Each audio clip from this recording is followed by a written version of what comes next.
Le monde est en pleine mutation. Chacun se transforme en le dernier animal qu'il a mangé. Le tout dernier. Il y en a un qui a avalé un mamba noir tout cru. En une nuit, il est devenu un dragon noir surpuissant. Un autre a mangé une soupe de nouilles au bœuf. Et s'est changé en un démon taureau à la force colossale. Et moi? J'ai commandé un poulet mijoté à emporter. Je suis devenu un gringalet, avec pour seul talent le chant, la danse et le rap. Peu de temps après, j'ai connu une fin tragique dans ce monde post-apocalyptique où régnait la loi du plus fort. Mais cette fois, je suis de retour et je peux tout planifier pour devenir le roi des métamorphes. D'abord, il me faut absolument un hibou. Parce que le hibou, en plus d'avoir une vision nocturne exceptionnelle, possède aussi une ouïe hors du commun. Si je parviens à maîtriser ces deux capacités du hibou, alors, je pourrai ignorer les dangers de la nuit et devenir le roi des ténèbres de cette nouvelle ère. Ensuite, il y a l'anguille électrique d'Amérique. Elle peut libérer une tension de plus de 800 volts. Avant ma renaissance, il y avait un homme anguille particulièrement redoutable, tel un avatar de Thor. Bon, ensuite, j'ai cherché sur mon ordinateur des créatures aux capacités hors normes. Un groupe de fourmis a tout de suite attiré mon attention. Une petite fourmi peut soulever plus de 400 fois son propre poids. Si je dois en choisir une, ce sera bien sur la fourmi balle de fusil. C'est une véritable anomalie parmi les siens, classée parmi les 10 animaux les plus venimeux au monde. Un entomologiste s'est déjà fait piquer. Il a découvert qu'en plus d'une douleur à en mourir, son bras était complètement paralysé pendant plusieurs heures. Le hibou peut m'apporter la vision nocturne et une super ouïe. L'anguille électrique, le pouvoir de décharger de l'électricité à haute tension. La fourmi balle de fusil devrait, comme les autres fourmis, m'octroyer une force surhumaine. Et en plus, elle pourrait m'apporter une force de morsure redoutable et un venin puissant. Maintenant, je dois penser à la défense. Sinon, même avec des capacités surpuissantes, si ma défense corporelle est trop faible après la métamorphose, je me ferai chasser et tuer facilement. Ou dévorer par ces bêtes mutantes. Puisque j'ai une seconde chance, je dois absolument me forger. Pour devenir un guerrier complet, sans aucune faiblesse. Pour la défense, quel ingrédient animal serait le meilleur? Crocodile, pangolin ou tortue? J'ai déjà vu un type qui avait mangé du crocodile avant la métamorphose. Sa peau était devenue celle d'un crocodile. Non seulement il était incroyablement fort, mais sa morsure et sa défense étaient aussi monstrueuses. Pour être absolument certain, je devrais peut-être demander aux beaux gosses et aux belles demoiselles qui me regardent quel est l'animal avec la meilleure défense, le tatou, car sa carapace est extrêmement dure. Des tests ont montré que les balles ricochent dessus, le rendant insensible aux munitions ordinaires. Mais le tatou est une espèce en voie de disparition, et on n'en trouve pas dans le pays. Donc, j'ai tout de suite abandonné l'idée. C'est alors que j'ai eu un éclair de génie. J'ai pensé à une créature à la défense stupéfiante et à la vitalité hors du commun. Alors, si je mangeais un tardigrade, est-ce que je pourrais obtenir ces capacités complètement abusées? Si c'est le cas, alors, avant que la catastrophe n'arrive, je n'ai qu'à manger un tardigrade. À ce moment-là, je serais invincible, non? Il faut savoir que les tardigrades sont connus comme étant les créatures qui ne mourront pas tant que le soleil n'explosera pas. Ils peuvent survivre à des conditions extrêmes que la plupart des espèces ne supporteraient pas, comme être bouillis, écrasés ou congelés. Même s'ils sont projetés dans l'espace, ils peuvent survivre. Même face à une explosion nucléaire, tant qu'ils ne sont pas au centre. Ils sont même complètement immunisés contre les radiations nucléaires les plus intenses. Et le plus important, c'est que les tardigrades sont présents partout sur la planète. On peut les trouver dans les sédiments d'eau douce, les sols humides, ainsi que dans la pellicule d'eau des mousses et des lichens. Donc, avant que la catastrophe mutante ne frappe, si manger des tardigrades permettait d'acquérir leurs capacités innées, alors les tardigrades seraient sans aucun doute l'ingrédient mutant le plus facile à obtenir, et le meilleur qui soit. Mais voilà le problème. Les tardigrades ne meurent pas à l'ébullition et survivent dans l'espace. Alors comment suis-je censé les tuer pour les cuisiner? On peut trouver pas mal d'informations à ce sujet sur Internet. Parmi elles, la source de vulgarisation scientifique la plus fiable est la suivante: les tardigrades sont entièrement transparents. Et on en trouve sur presque toute la surface du globe. Dès que leur environnement se dégrade, leur corps se contracte en un cylindre, se déshydrate automatiquement et entre en état de cryptobiose pour survivre. Ralph Schill, de l'université de Fribourg, a placé des tardigrades dans des environnements à 150 degrés Celsius et à moins 200 degrés Celsius, avant de les réhydrater à température ambiante. Il a alors découvert que les tardigrades revenaient miraculeusement à la vie. Une radiation de 5700 Gray, le rayonnement d'une bombe atomique, ne peut pas les tuer. Une pression de 600 mégapascales, soit 6 fois la pression au fond de la fosse des Mariannes, ne peut pas les écraser. Cependant, Les tardigrades exposés à une lampe UV germicide meurent au bout de 15 minutes. La plupart décèdent dans les 24 heures. En dehors de ça, la vapeur à haute température ou une flamme directe peuvent également les éliminer. Une fois ces informations en ma possession, je me suis immédiatement mis au travail. Il ne reste que 3 jours. Si je veux changer mon destin, je dois me battre contre la montre pour me préparer le parfait repas de mutant. Premièrement, il me faut un microscope pour repérer les tardigrades, ainsi qu'une lampe UV germicide pour les tuer. Bien sûr, la vapeur à haute température ou une flamme directe peuvent aussi tuer et cuire les tardigrades. Mais durant ce processus, il est fort probable que leur pouvoir soit détruit. C'est pourquoi j'ai décidé d'utiliser une lampe UV germicide. Je vais tuer les tardigrades, puis je récolterai leur corps pour les boire avec une boisson. Pour le microscope, je vais simplement en emprunter un à l'école. De toute façon, dans 2 jours, ce ne sera plus qu'un tas de ferraille. Quant à la lampe UV germicide, ce n'est pas ce qui manque. On peut en acheter dans de nombreux magasins. La périphérie de la ville est entourée de champs et de forêts. Les tardigrades se trouvent souvent dans la mousse et le lichen. J'ai contourné les champs pour entrer dans la forêt et récolter de la mousse, en espérant qu'elle soit remplie de tardigrades. Alors que je venais de récolter une bonne quantité de mousse, une salamandre a soudainement rampé devant moi. Elle mesurait 10 cm de long. Attends. Je me souviens que cette créature possède un pouvoir d'auto-guérison qui la rend pratiquement immortelle. Ma mémoire me fait défaut. Mieux vaut demander aux beaux gosses et aux jolies filles sur Internet. Les salamandres ont une grande vitalité et une forte capacité d'auto-guérison. Elles peuvent donc régénérer leurs membres. Et même si leur cœur est détruit, elles ne meurent pas et peuvent en faire repousser un nouveau. Cette lecture m'a rendu un peu euphorique. La vitalité incroyable des tardigrades, ajoutée à la capacité de régénération surhumaine de la salamandre. Si je pouvais appliquer ces 2 pouvoirs à mon propre corps, alors ça veut dire que je suis vraiment invincible? J'ai rapidement rassemblé tout ce dont j'avais besoin. Je suis rentré pour élever ce ronjuant, puis j'ai pris ma moto pour aller au centre commercial en ville. J'y ai acheté une lampe UV stérilisante, et au passage, une tenue super élastique. Comme ça, au moment du choubian, mes vêtements n'exploseront pas. Avant ça, j'avais déjà contacté, via des plateformes de vidéos courtes, plusieurs influenceurs. S'ils me répondent tous, et qu'ils sont d'accord pour collaborer, alors je pourrai obtenir leur chouette fourmi balles de fusil américaines de première qualité, etc. Une fois ces affaires réglées, sans m'en rendre compte, le soir était déjà tombé. Je me suis offert un bon repas au restaurant. Puis, avant la nuit, je suis allé à l'école emprunter un microscope pour le ramener chez moi. J'en ai profité pour prendre quelques bêchers, fioles et pipettes, le matériel de laboratoire dont j'aurais besoin. Suivant les instructions trouvées sur Internet, j'ai enveloppé un gros morceau de mousse. Je l'ai mis dans une assiette propre et je l'ai humidifié avec de l'eau. L'idéal serait de le laisser humidifier plus de 24 heures, mais je n'avais pas envie d'attendre aussi longtemps. Alors, après avoir attendu un instant, j'ai commencé à presser la mousse, puis à recueillir les gouttes d'eau qui en sortaient. Je les ai mises sur une lamelle pour les examiner au microscope. Je ne sais pas si c'est parce que je suis né de nouveau, mais j'ai eu une chance incroyable. J'ai trouvé du premier coup un tardigrade, d'1 millimètre de long. Sans microscope, il est vraiment impossible de le voir à l'œil nu. Les tardigrades sont trop petits. Par précaution, il m'en faudrait au moins plusieurs centaines. 3 heures plus tard, j'avais les yeux fatigués et je n'avais trouvé que 12 tardigrades. C'est peut-être parce que la mousse et la terre n'ont pas été humidifiées assez longtemps. Du coup, beaucoup de tardigrades n'ont pas pu être extraits avec l'eau.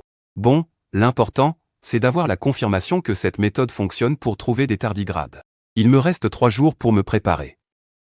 Je ne peux pas passer la majorité de mon temps sur ces tardigrades, sans même savoir s'ils me donneront l'effet choubian. Au moment où je prenais mon téléphone pour vérifier, un influenceur animalier a répondu à mon message privé. C'est un blogueur assez connu, il a gagné plus de 100 000 abonnés grâce à des combats de fourmis. Après avoir gagné un peu d'argent, il a commencé à élever d'autres sortes d'insectes. Le lendemain matin, la première chose que j'ai faite en me réveillant, ça a été d'aller voir si le ronjuant que j'avais attrapé hier était mort. S'il l'était, il fallait vite le préparer et le mettre au congélateur, pour le cuisiner le 1er du mois. Heureusement, le ronjuant était encore en vie, et il avait l'air en pleine forme. Ensuite, c'était l'heure de mon rendez-vous avec le vendeur. Peu après, nous sommes arrivés à son centre d'élevage. La première chose que j'ai vue, c'était une multitude de vivariums en verre de toute taille, abritant toutes sortes d'insectes. Dans un coin, j'ai repéré les fourmis balles de fusil. En une nuit, plusieurs d'entre elles étaient encore mortes. Zhu Ziming était dépité. C'est de l'argent qui part en fumée. Le cœur brisé, il a utilisé une pince pour ramasser les fourmis mortes et les conserver dans un flacon en verre. Les fourmis mortes, vous les gardez sans les jeter? Les fourmis ordinaires, je m'en fiche. Mais celles-ci sont introuvables dans le pays. On peut les garder pour en faire des spécimens. En entendant ça, j'ai tout de suite dit, j'en prends 50. Vous pouvez m'offrir celles qui sont mortes. Zhu Ziming a été surpris. 50? Vous êtes sûr? Ça fait 20 000 yuan. J'ai immédiatement sorti mon téléphone pour lui faire le virement, de peur qu'il change d'avis. La grande classe. J'aurais dû annoncer un prix plus élevé. Bon, d'accord. Je vous prépare 50 fourmis. Et je t'offre en plus 20 fourmis communes mortes, celles qu'on trouve partout. Zhu Ziming n'était pas radin, mais juste un peu curieux. Pourquoi ce gamin voulait-il même des spécimens morts? C'est alors que j'ai été attiré par deux scarabées qui ressemblaient à deux morceaux de ferraille. C'est quelle espèce de scarabée? Ils sont importés aussi? Exact. Ce sont des scarabées cuirassés du diable, importés des Amériques. On n'en trouve pas dans le pays. Je n'ai jamais entendu parler de cet insecte. Laissons tomber. Il a aussitôt répliqué, ça se voit que tu n'y connais rien en scarabée. Le scarabée cuirassé du diable est très connu. C'est l'espèce de scarabée la plus résistante au monde. Même si tu les écrases de toutes tes forces, ou que tu leur roules dessus avec une voiture, il ne leur arrivera rien. C'est parce que l'exosquelette du scarabée cuirassé est d'une solidité incroyable. Il peut supporter une force externe équivalente à près de 40 000 fois son propre poids. Autrement dit, si on les agrandissait en gardant leurs proportions, ils seraient les créatures avec la meilleure défense. Le corps le plus fort et le plus résistant de toute la nature. En écoutant la description de Zhu Ziming, mon regard posé sur les scarabées cuirassés s'est soudainement rempli de convoitise. Je ne m'attendais pas à tomber sur une si bonne surprise en venant acheter des balles. Dans ma vie antérieure, il y avait ces deux bêtes cuirassées qui balayaient tout et que personne ne pouvait vaincre. En y repensant maintenant, j'ai soudain l'impression que ces deux bêtes cuirassées ressemblaient étrangement à des scarabées cuirassés du diable, mais agrandis 1 millier de fois. Ce ne peut pas être une simple coïncidence, n'est-ce pas? Lorsque la catastrophe de la bestiamorphose a frappé, il n'y a pas que les humains qui avaient mangé de la viande qui ont subi ce phénomène. Les animaux et les insectes aussi ont été transformés. Ils ont subi un phénomène de purification et de mutation. Prenez les tigres d'un zoo, par exemple. S'ils avaient mangé du poulet juste avant que la catastrophe ne frappe, alors, pendant leur transformation, ils seraient devenus encore plus redoutables, se changeant en tigres volants, avec des ailes de poulet leur permettant de voler sur de courtes distances. Si, ce jour-là, le tigre n'avait mangé aucune viande, il aurait été comme les herbivores. Il aurait subi une pure mutation-purification, se manifestant par un renforcement de ses capacités innées, et une augmentation de sa taille. De même, les insectes n'ont pas fait exception. Même un moustique ordinaire, après le début de la bestiamorphose, pouvait achever sa transformation, sa taille augmentant de plusieurs dizaines de fois pour les plus faibles, et de plusieurs centaines de fois pour les plus forts. Mais la grande majorité, ayant un corps trop fragile, ne pouvait supporter l'immense énergie du processus et finissait par exploser et mourir pendant la transformation. Cependant, une fois qu'une créature aussi petite qu'un insecte réussissait à survivre à sa transformation, elle devenait extraordinairement puissante. Se pourrait-il que les bêtes cuirassées, que même les tanks, et les obus n'arrivaient pas à égratigner, ne soient en fait que le résultat de l'évolution de ces deux scarabées cuirassés? Zhu Ziming a dit qu'ils avaient la meilleure défense, et le corps le plus résistant. Donc, le processus de bestiamorphose, que la plupart des insectes ne pouvaient pas supporter, n'était peut-être rien pour eux. J'ai réprimé mon excitation et ma joie, et j'ai discrètement ajouté ces deux scarabées cuirassés à ma liste d'ingrédients pour la bestiamorphose. Alors, tes deux scarabées cuirassés ne doivent pas être donnés, j'imagine? Ne les sous-estime pas juste parce que ce sont de petites bestioles que j'élève. En réalité, beaucoup d'entre elles valent facilement plusieurs milliers, voire des dizaines de milliers. En entendant ça, j'ai compris que ce gamin voulait m'arnaquer, mais je n'allais pas tomber dans le panneau. Après avoir bien marchandé, j'ai finalement acheté les deux pour 20 000 yuan. Maintenant, il ne me reste qu'un peu plus de 10 000. Et maintenant, il faut encore que j'achète l'anguille électrique d'Amérique et le hibou avec cet argent. Et donc, je l'ai donc interrogé au sujet de l'anguille électrique d'Amérique. Il s'est avéré que j'avais frappé à la bonne porte. Justement, je connais un ami qui élève des anguilles électriques. Je peux lui demander pour toi. Et il se trouve que parmi ses amis influenceurs, il y avait un sacré numéro qui adorait élever des anguilles électriques. Ce type se faisait appeler le tueur d'anguilles électriques. Celles qu'il achetait ne survivaient jamais bien longtemps. Il finissait toujours par les faire crever.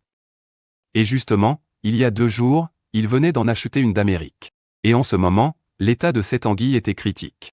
Elle allait sûrement mourir d'ici 2 jours. Alors, quand son ami a entendu que quelqu'un, un riche héritier un peu pigeon, voulait acheter une anguille électrique d'Amérique, il a immédiatement répondu. Zhu Ziming a demandé le prix par message, puis il a regardé le montant que son ami lui proposait. À peine 5000 yuan? Il se fiche de qui? Alors il a directement doublé la somme, histoire de se faire une belle marge au passage. Comme c'est moi qui te présente, je te la fais au minimum à 10 000. Si tu es vraiment sérieux, je peux t'y emmener tout à l'heure. Ça tombait bien, je devais justement aller tourner une vidéo avec lui. Comme mon temps était compté, je n'avais pas le temps de marchander avec eux, alors j'ai accepté tout de suite. Dans sa tête, Zhu Ziming se moquait de moi, me prenant pour un riche héritier stupide et plein aux as. Et moi, dans ma tête, je me moquais de Zhu Ziming. Car même s'il gagnait beaucoup d'argent sur mon dos, cet argent n'allait bientôt devenir qu'une suite de chiffres sans aucune valeur. Du simple papier bon à jeter. Comme le dit le proverbe, les autres me croient stupide. Mais c'est moi qui ris d'eux car ils ne voient rien. Peu de temps après, nous sommes arrivés chez son ami. En voyant l'anguille apathique et à moitié morte dans l'aquarium, j'ai eu la confirmation que c'était bien l'anguille électrique d'Amérique que je cherchais et je lui ai directement viré les 10 000. Une fois l'anguille emballée, il m'a dit, tu ferais mieux de la ramener au plus vite pour l'acclimater à la température et à l'eau. Sinon, elle pourrait mourir si elle reste trop longtemps dans le sac. Pas de problème. Si elle meurt, ça nous fera un plat en plus pour ce soir. J'ai entendu dire que la chair de l'anguille électrique d'Amérique était délicieuse. Je me demande si c'est vrai. En entendant ça, les deux sont restés sans voix. Au départ, ils avaient peur que l'anguille meure en chemin et que Qinshu exige un remboursement. Mais maintenant, en entendant Qinshu prononcer ces paroles si cruelles, ils étaient complètement rassurés. Ils ont même regretté de ne pas avoir demandé plus cher. Au fait, vous ne connaîtriez pas quelqu'un qui élève des hiboux? Cette fois, ils ont tous les deux secoué la tête. Les hiboux d'élevage. On en trouve généralement dans les animaleries. Mais pour les sauvages, n'y pense même pas. Le commerce et la capture sont illégaux. Puisque j'étais arrivé dans la capitale provinciale, autant aller tenter ma chance dans une animalerie du coin, histoire de voir si quelqu'un vendait des hiboux. C'est vrai que ceux d'élevage ne valent pas les sauvages. Mais ils ont tout de même une excellente vision nocturne et une ouïe très fine. Et je devais absolument m'assurer qu'après ma métamorphose, j'obtienne cette vision nocturne. Sinon, la nuit deviendrait le terrain de chasse des créatures nocturnes. Et les animaux et les humains sans cette capacité ne pourraient que se cacher, sans même pouvoir dormir sur leurs 2 oreilles. Mais si on tombe sur une créature ayant réussi sa métamorphose, comme un insecte venimeux ou un moustique dont la taille et les capacités ont été décuplées, on risque d'y laisser sa peau. C'est la raison pour laquelle, parmi mes ingrédients de métamorphose, le premier est le hibou. Finalement, la chance m'a souri. J'ai dépensé 3000 yuan dans une animalerie. Et j'ai réussi à acheter un hibou de très belle apparence. Ça y est, tous les ingrédients pour les métamorphoses que je voulais étaient enfin réunis. Prochaine étape. Je peux maintenant retourner chercher d'autres tardigrades l'esprit tranquille. Une fois rentré, j'ai découvert que le diamant était déjà crevé. Il ne bougeait plus. Pauvre bête, ce diamant m'a suivi pour rien. Il n'aura même pas profité d'un seul jour de luxe et de confort, il est mort en chemin. Après avoir mis de côté les fourmis et le scarabée, je suis immédiatement allé à la cuisine pour aiguiser mes couteaux. J'ai dépecé le diamant, puis j'ai mis la viande au congélateur. Je la cuisinerai juste avant que l'apocalypse bestiale ne commence. Mais, il y a un autre problème qui me tracasse depuis longtemps. La transformation est forcément liée aux animaux qu'on a mangés pendant la journée. C'est très probablement parce que les morceaux de viande animale ingérés ne sont pas encore entièrement digérés. Et ces morceaux de viande, une fois dans l'estomac, sont eux aussi affectés par cette calamité bestiale. Cela génère une réaction énergétique de transformation. C'est donc cette réaction énergétique des morceaux de viande qui provoque la mutation du corps humain, créant ce qu'on appelle la bestialisation et la fusion. On absorbe les caractéristiques physiques de l'animal consommé et on acquiert ses capacités spéciales. Bien sûr, ce n'est qu'une théorie partagée par beaucoup. Personne ne connaît la vérité sur la bestialisation. Le temps a filé et nous voilà le 31. J'ai terminé cette corvée éreintante de recherche de tardigrades. Pour m'assurer que le jour de la transformation, je n'aurai pas d'autres viandes non digérées dans l'estomac. J'ai mangé végétarien pendant 2 jours d'affilée. Il me reste maintenant 6000 sur mon compte. Après-demain, cet argent ne vaudra plus rien. Autant sortir et tout dépenser pour le plaisir. J'en profiterai pour voir s'il y a des armes qui pourraient me convenir chez les forgerons de la ville. Les couteaux ordinaires sont foutus après seulement quelques coups. Si j'arrive à maîtriser les capacités de la fourmi, ainsi que les pouvoirs du diamant, alors une hache ou un marteau géant seraient les armes les plus adaptées pour moi. J'ai fait le tour de plusieurs quincailleries et magasins d'outils agricoles en ville.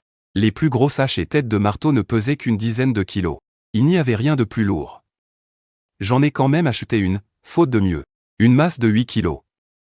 C'est le genre de truc que les ouvriers utilisent pour démolir les murs. Au début de la calamité bestiale, face aux transformés ordinaires et aux bêtes mutantes. Ça devrait encore être utile. Ensuite, je suis retourné au marché. J'ai acheté quelques kilos de viande de crocodile et du chocolat. Ça va m'être très utile. Et pour finir, j'ai acheté une montre mécanique. Quand le réseau électrique et Internet s'effondreront, l'utilité d'une montre mécanique ou d'une montre à gousset deviendra évidente. Sinon, à part distinguer le jour de la nuit, les gens seront incapables de connaître l'heure exacte. De retour à la maison, j'ai rassemblé les tardigrades que j'avais tués. Je les ai mis dans un petit récipient, puis j'ai grillé et écrasé les fourmis ordinaires. Ensuite, j'ai fait fondre du chocolat et j'ai préparé des dizaines de bonbons au chocolat fourrés aux fourmis. Quant aux 2,5 kg de viande de crocodile que j'avais hachée, j'en ai fait des boulettes. Je les ai données à ma professeure principale, à qui je dois beaucoup, ainsi qu'aux quelques camarades avec qui je m'entends bien. Quant aux autres, qu'ils vivent ou qu'ils meurent, je m'en fiche éperdument. Je n'ai aucune envie de jouer les sauveurs. Parce que je sais très bien que même si je disais à tout le monde que l'apocalypse arrive demain, personne ne me croirait. Alors, je ne vais pas perdre mon temps, ni mon énergie, à faire le genre de choses que seuls les bons samaritains feraient. Scène suivante, nous sommes le 1er septembre. Ce jour-là, je ne suis pas allé à l'école pour la rentrée. Quand je me suis réveillé, il était déjà 9 heures. J'avais plusieurs appels en absence de ma professeure principale. Elle m'avait aussi envoyé un message, me demandant pourquoi je n'étais pas venu à l'école, et même si c'était moi qui, le 28 au soir, avait pris un microscope du laboratoire de l'école. On dirait bien que l'école a remonté la piste jusqu'à moi. Mais ma professeure principale a dû étouffer l'affaire. Du coup, j'ai tout avoué à ma professeure. Immédiatement, la voix inquiète d'une femme s'est fait entendre au téléphone. « Qu'est-ce qui ne va pas ? Tu as des problèmes ?» J'ai répondu au non avec un sourire, mais le professeur principal a cru que j'avais vraiment des ennuis. Seul quelqu'un à court d'argent s'introduirait dans l'école pour voler un microscope. Mais il était convaincu que je n'étais pas ce genre de mauvais élève. Que je ne volerais jamais juste pour de l'argent. C'est pourquoi, après s'être calmé, il a supposé que j'avais une raison inavouable de m'être infiltré dans l'école pour prendre le microscope. Il a donc empêché le proviseur d'appeler la police, assumant lui-même la responsabilité et les pertes. Je voulais juste faire une expérience, alors j'ai escaladé le mur pour entrer. J'ai emprunté le microscope et d'autres équipements, en pensant les rendre à la rentrée. Mais comme j'ai décidé d'abandonner, je ne l'ai pas rendu tout de suite.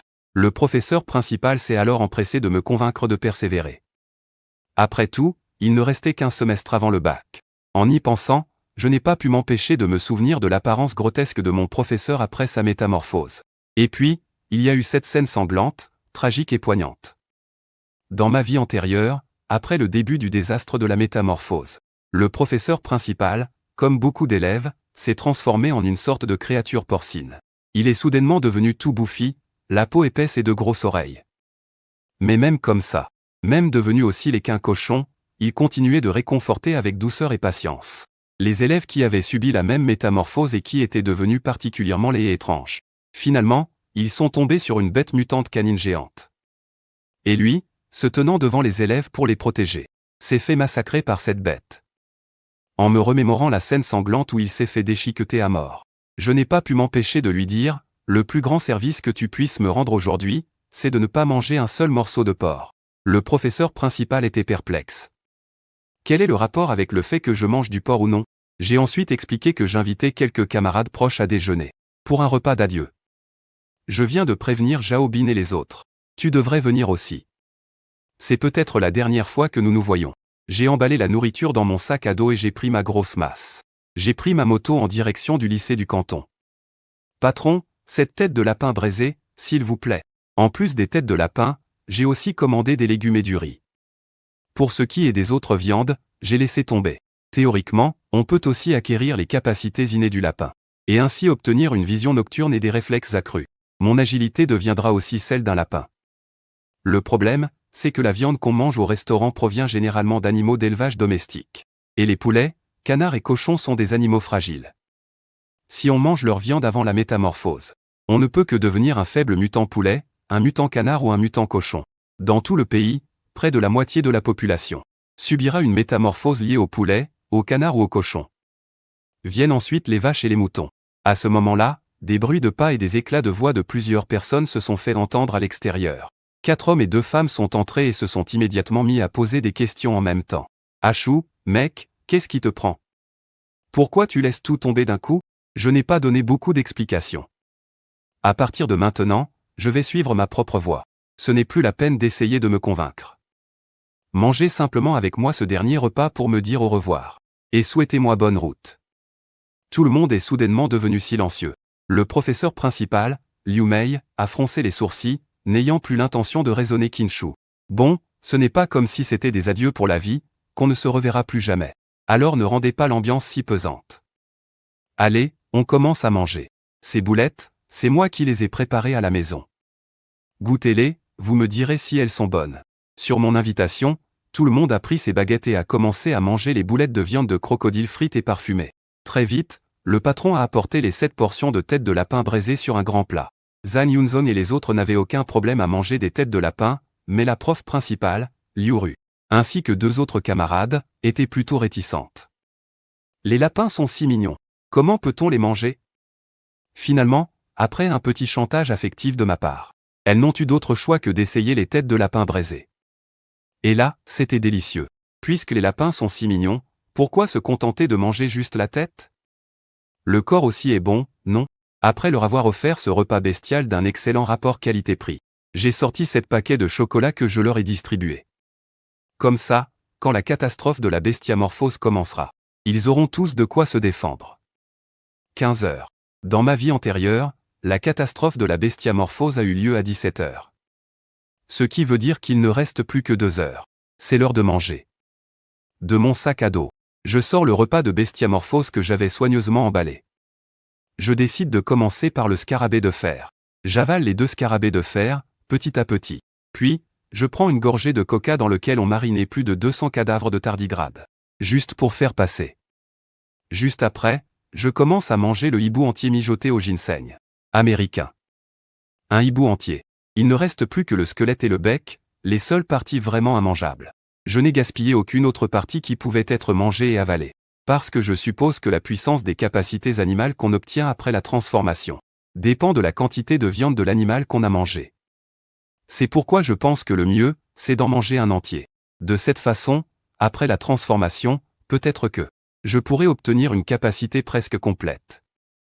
Après avoir bu toute la soupe au ginseng, un peu amère, je me mets à manger le rongiu en frit, enrobé de chapelure et doré des 2 côtés.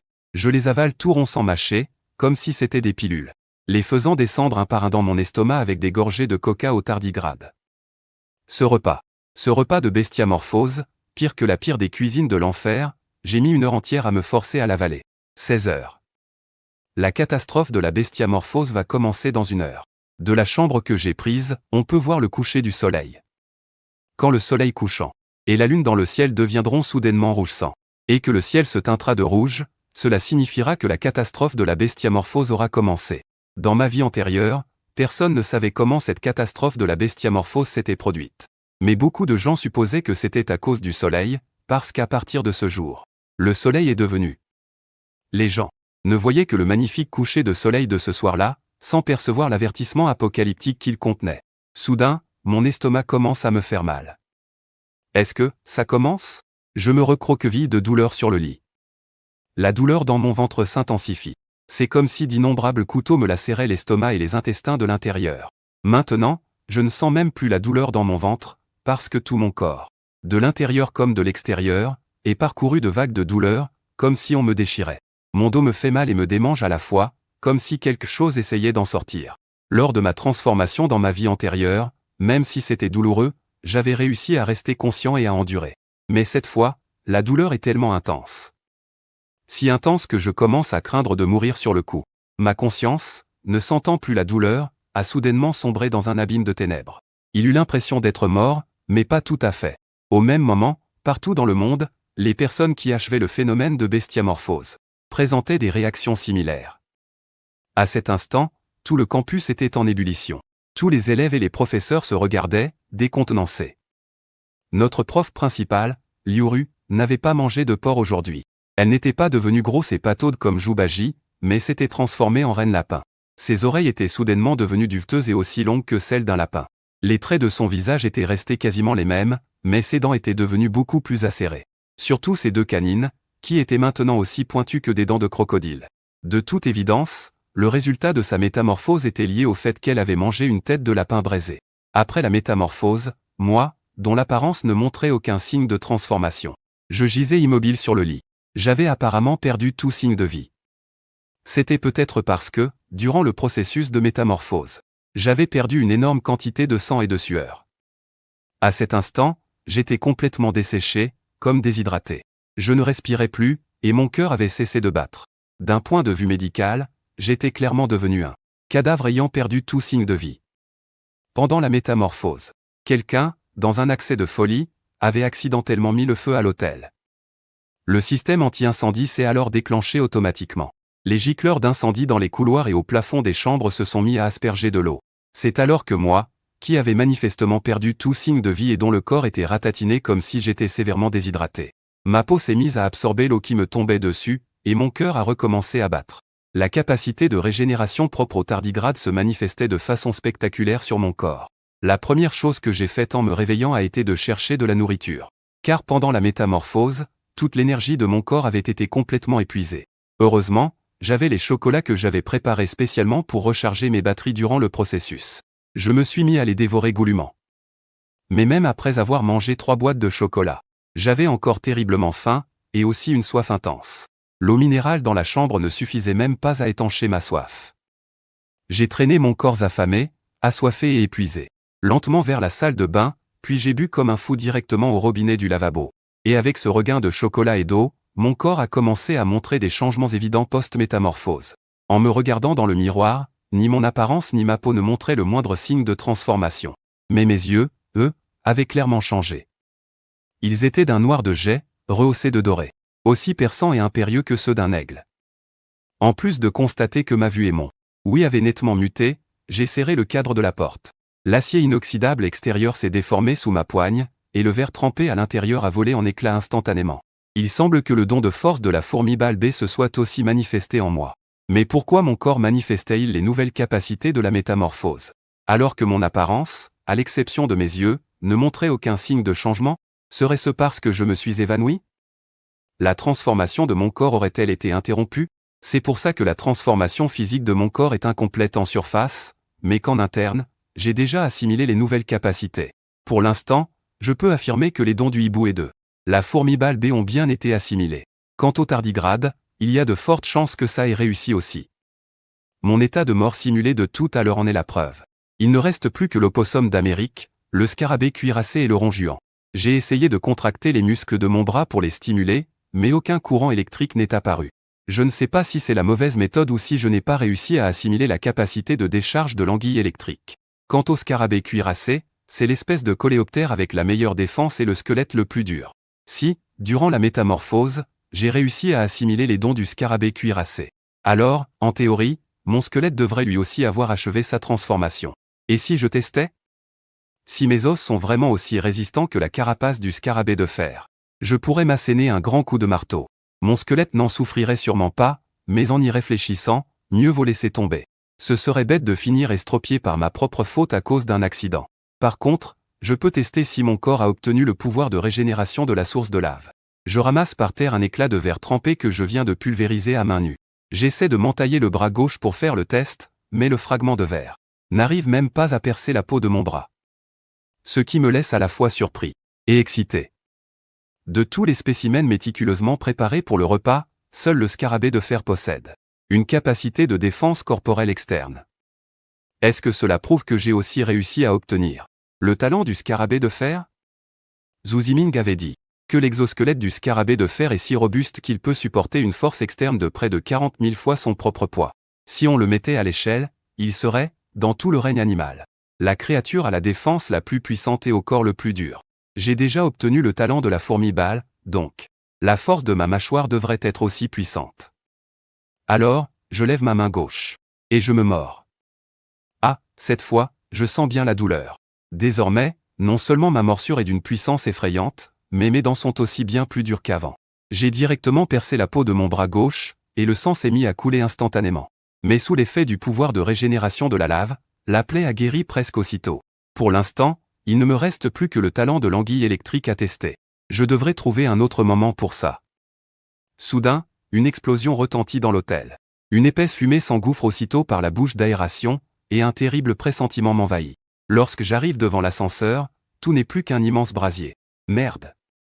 Avec ma condition physique actuelle, est-ce que je mourrais si je sautais du 12e étage? Pourquoi n'ai-je pas pu obtenir les ailes de la chouette, ou celles du scarabée de fer? Alors que je pestais intérieurement, mes omoplates, comme si elles recevaient un ordre, se sont mises à percer violemment dans mon dos. Saisissant ce qui se passait, je suis resté figé de stupeur. Puis, surexcité, je me suis précipité vers la fenêtre et j'ai arraché les 2 battants à main nue. Avec un vroom sourd, un embrasement généralisé a commencé tout autour. Au moment même où j'étais englouti par la fumée et les flammes, j'ai pris mon courage à 2 mains et j'ai sauté du 12e étage. Et là, dans un claquement sonore, une paire d'ailes a jailli de mon dos. Leur envergure dépassait les 3 mètres, et leur plume arborait une teinte noire argentée, telles des ailes forgées dans l'acier. Dehors, le groupe de variants humains qui observaient l'incendie était partagé entre la stupéfaction et l'envie. Ce type a des ailes. Et en plus, il s'est envolé. La rue était bondée de variants humains, hagards et inquiets. Certains observaient l'incendie de l'hôtel. Dehors, c'était le chaos le plus total. En atterrissant, je me suis soudain souvenu pourquoi je n'avais subi aucune anomalie. C'est la forme bestiale ultime dont j'avais entendu parler dans ma vie antérieure. Elle permet de se contrôler par la pensée. Il y a un instant, c'est par une simple pensée que je me suis transformé en homme-bête. Une paire d'ailes de bête géante a poussé sur mon corps. Je dois refaire le plein d'énergie au plus vite. Mon corps n'avait déjà pas beaucoup de réserve, et l'apparition des ailes a soudainement vidé toute mon énergie.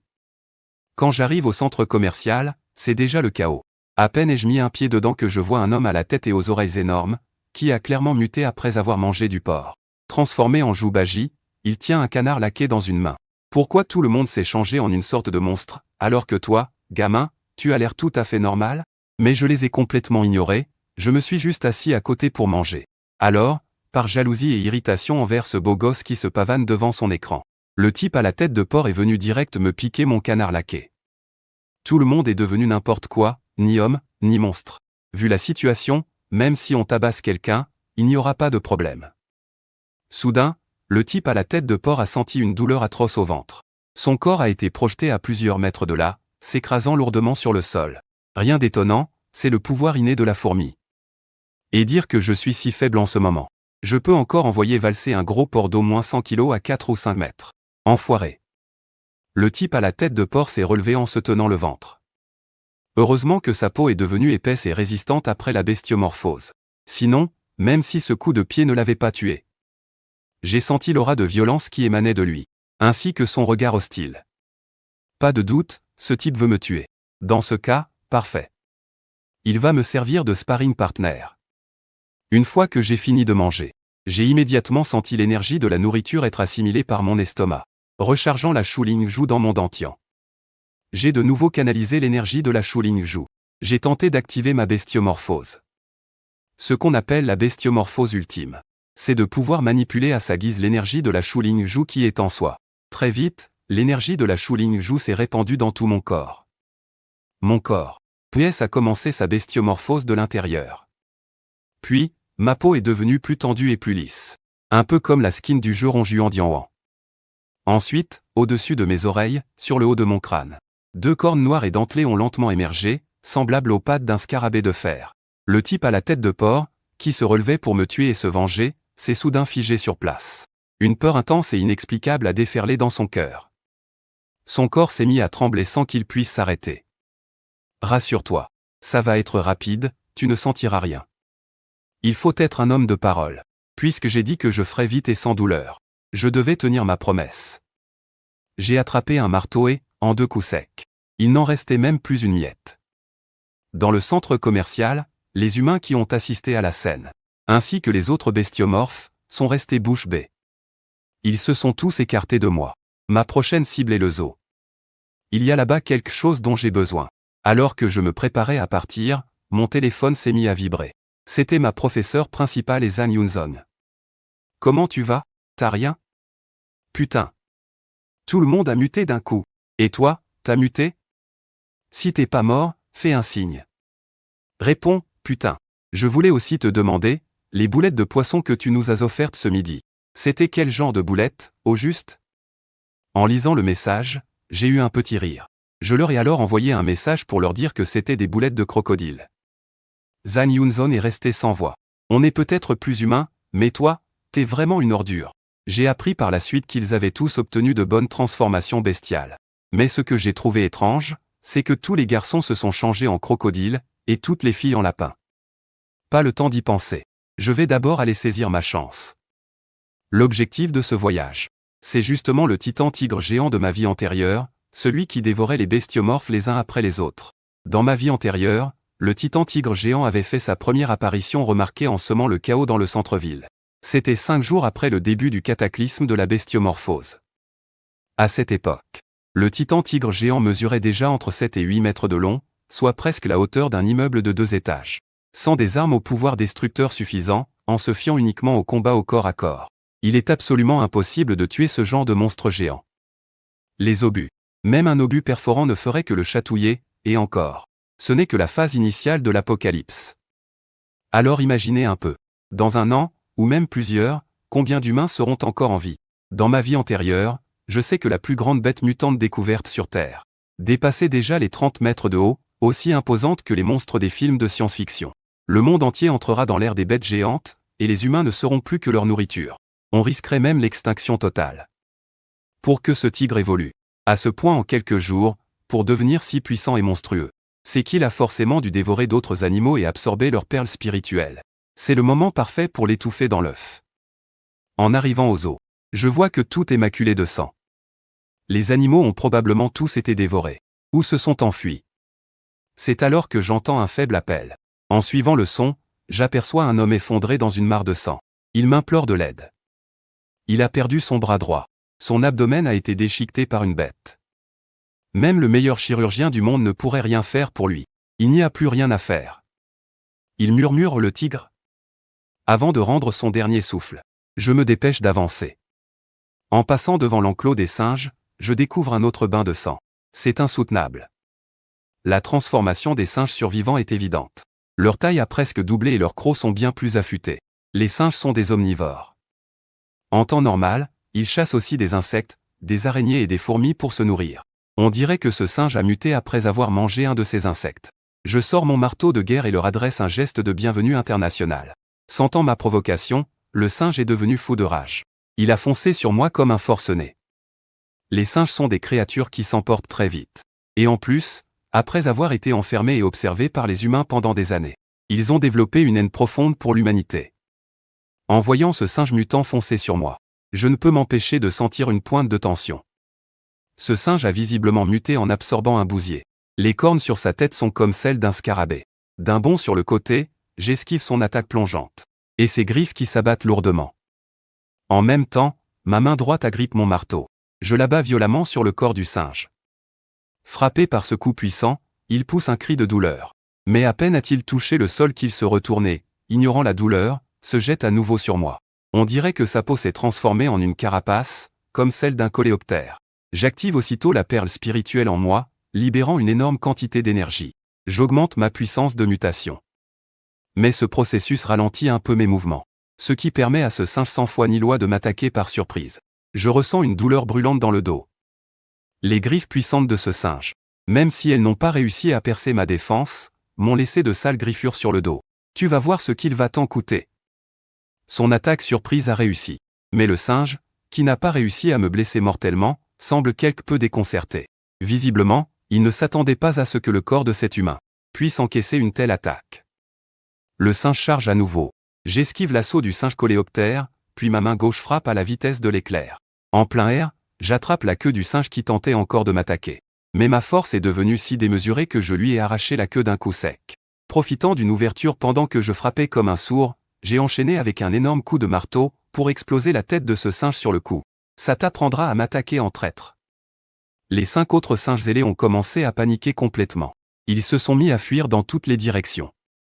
Mais face à ma puissance absolument écrasante, je les ai éclatés un par un, sans laisser à ces singes la moindre chance de s'échapper. Un coup de marteau, un mort. Dans les cadavres de ces macaques, j'ai récupéré leurs perles d'esprit bestial. Chaque perle d'esprit bestial ressemble à un noyau d'or. Elles sont d'une dureté incroyable. Mais dès qu'on les avale, elles fondent dans la bouche et sont rapidement absorbées et fusionnées par la perle d'esprit de mon corps. Tout ce processus déclenche aussi des signes de transformation bestiale, sauf que ce n'est pas aussi douloureux que la toute première fois. Au contraire. Ça donne une sensation incroyable, comme si je franchissais un palier, une vraie évolution. C'est juste que, mon coccyx s'est mis à me gratter d'un coup. J'ai eu un frisson. Ne me dis pas que je vais avoir une queue qui pousse. J'ai serré les fesses de toutes mes forces pour me retenir. Je pouvais le sentir, l'os au-dessus de mes fesses était sur le point de perdre le contrôle.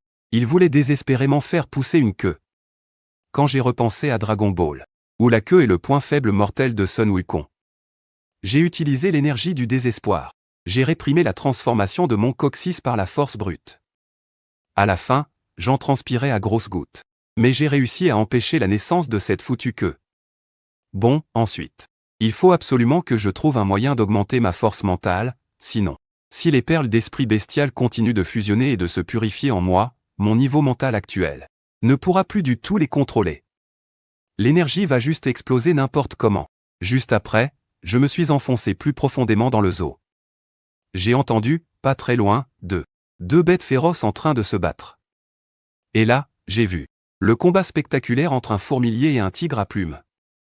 Un fourmilier mange des dizaines de milliers de fourmis par jour. Donc, après sa transformation bestiale, il a forcément développé le talent de force de fourmi. Vu la situation, le fourmilier était en mauvaise posture. Mais le tigre à plumes avait aussi été blessé par ses coups. Avec sa force de fourmi, ce fourmilier avait une puissance terrifiante. Il pouvait envoyer valser un tigre à plumes de plus de 500 kilos. Je me suis posé là, prêt à rafler la mise. Profitant d'un instant de lenteur où le fourmilier se retournait lourdement, le tigre à plumes a bondi pour le massacrer. Le fourmilier avait l'air de savoir qu'il ne pourrait pas échapper aux griffes. Alors il attendait justement de se faire plaquer au sol pour trouver l'ouverture et porter un coup fatal. Et contre toute attente, c'est la langue du fourmilier qui a tué le tigre à plumes. Le tigre est mort la gueule grande ouverte, sans rien comprendre. Il s'est bien fait donner une leçon par ce fourmilier. Du coup, je suis passé à l'action. J'ai profité que le fourmilier soit blessé et affaibli pour surgir et l'achever. En entendant mes pas foncer sur lui, le fourmilier a paniqué et a voulu s'enfuir immédiatement. À cet instant précis, j'ai libéré 100% de l'énergie de la perle d'esprit bestial en moi. Je suis entré dans l'état de transformation bestiale ultime. D'un coup, des courants électriques ont jailli de mon corps. J'ai enfin maîtrisé le talent inné de l'anguille électrique d'Amérique. Ce voltage a l'air complètement dingue. En même temps, une immense paire d'ailes noires et argent a poussé dans mon dos. Et cette fois, mon coccyx n'a pas tenu le coup. Une queue marron a poussé. C'était clairement dû à la perle d'esprit bestial du singe scarabée que j'avais avalé avant. J'avais l'impression d'être devenu invincible. Je me suis mis à rire d'excitation. En dévoilant 4 crocs acérés, tout en battant des ailes. J'ai décidé de faire comme un aigle en piqué. Voler dans les airs pour attaquer le fourmilier avec mes 2 pieds. En combinant l'agilité d'un singe et la vitesse de vol d'un aigle. Je suis passé en rase-mode juste au-dessus de la tête du fourmilier, tout en chargeant ma puissance. Et mon pied droit, saturé d'électricité à haute tension, l'a frappé violemment au niveau de la mâchoire et du cou. En un instant, la bête Shiishu a été projetée à des dizaines de mètres, roulant plusieurs fois sur le sol avant de réussir à se relever. Mes os ont beau être aussi durs que l'acier. La défense de ma chair n'est pas aussi abusée. Du coup, mon pied a enflé sur le champ après ce coup. Heureusement, grâce à la capacité de régénération de Ronjuan, une blessure superficielle de ce niveau guérit en quelques secondes à peine. Mais pour Shiishu, c'était une autre histoire. J'ai profité de mon avantage pour le poursuivre, elle déployée. Prenant appui sur mes 2 pieds, je me suis à nouveau élancé vers lui, la main droite. Serrant le marteau parcouru d'un courant à haute tension, qui s'est abattu sans pitié sur la tête de Shiishu. On a seulement entendu un énorme bang. Shiishu a été sonné. Sa tête a heurté lourdement le sol.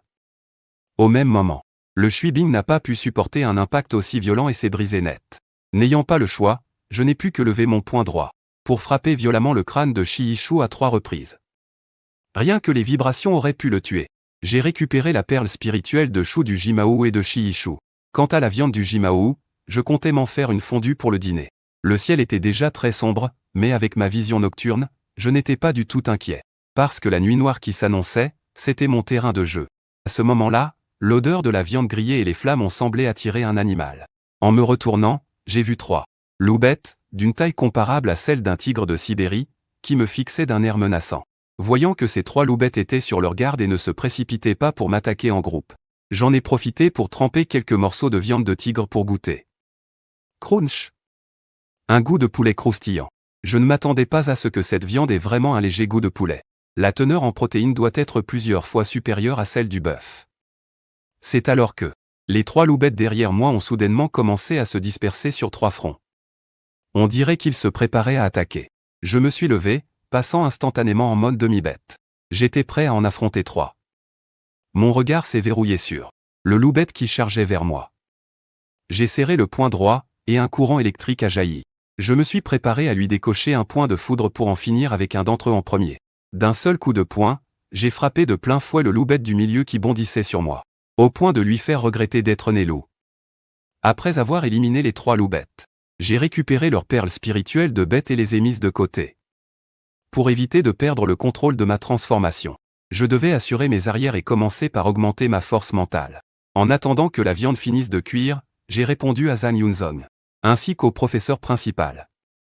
C'est là que j'ai appris que plus de 80% des professeurs et des élèves présentaient des caractéristiques porcines après leur transformation. Les moins de 20% restants étaient devenus des métamorphes de type canard. Quelques malchanceux avaient même développé des traits de rat après leur transformation, car la viande de canard qu'ils avaient mangée était mélangée à de la viande de rat. En dehors de ça, il y avait aussi un élu du ciel à l'école qui avait accidentellement mangé un cafard, et s'était transformé en homme cafard, avec une vitalité et une défense plutôt impressionnantes. Ensuite, j'ai décidé d'inspecter un peu les environs. Cependant, en passant près de l'enclos des rhinocéros, j'ai fait une découverte surprenante. Une limace géante de plus d'un demi-mètre de long était en train de se régaler, aspirant la chair et le sang du corps du rhinocéros. Je ne m'attendais pas à tomber sur une transformation animale réussie ici. Et en plus, ce Numeng a déjà muté et évolué pour devenir aussi énorme. Si ce Numeng d'un demi-mètre devant moi évoluait jusqu'à atteindre la taille d'un humain adulte, quelle créature terrifiante ça deviendrait.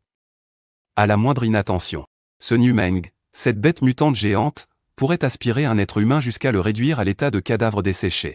C'est pour ça que les insectes sont les véritables élus de ce cataclysme de mutation. Parmi eux, peut-être plus de 99% finiront par exploser, incapables de supporter le phénomène de mutation. Le mieux, c'est encore de la jouer en fourbe. Je vais en profiter pour lui lancer une attaque surprise. Rien de ce qui se passe à 360 degrés autour de lui n'échappe à ses yeux. Du coup, le Numeng m'a repéré dès que je me suis approché. Il n'a pas hésité. Il s'est mis à battre des ailes et s'est envolé, me fixant d'un air méfiant et furieux, comme s'il maudissait ce maudit humain d'avoir interrompu son merveilleux processus d'évolution vers la toute-puissance. Si je ne voulais pas t'attraper vivant, je t'aurais déjà écrasé d'une seule claque.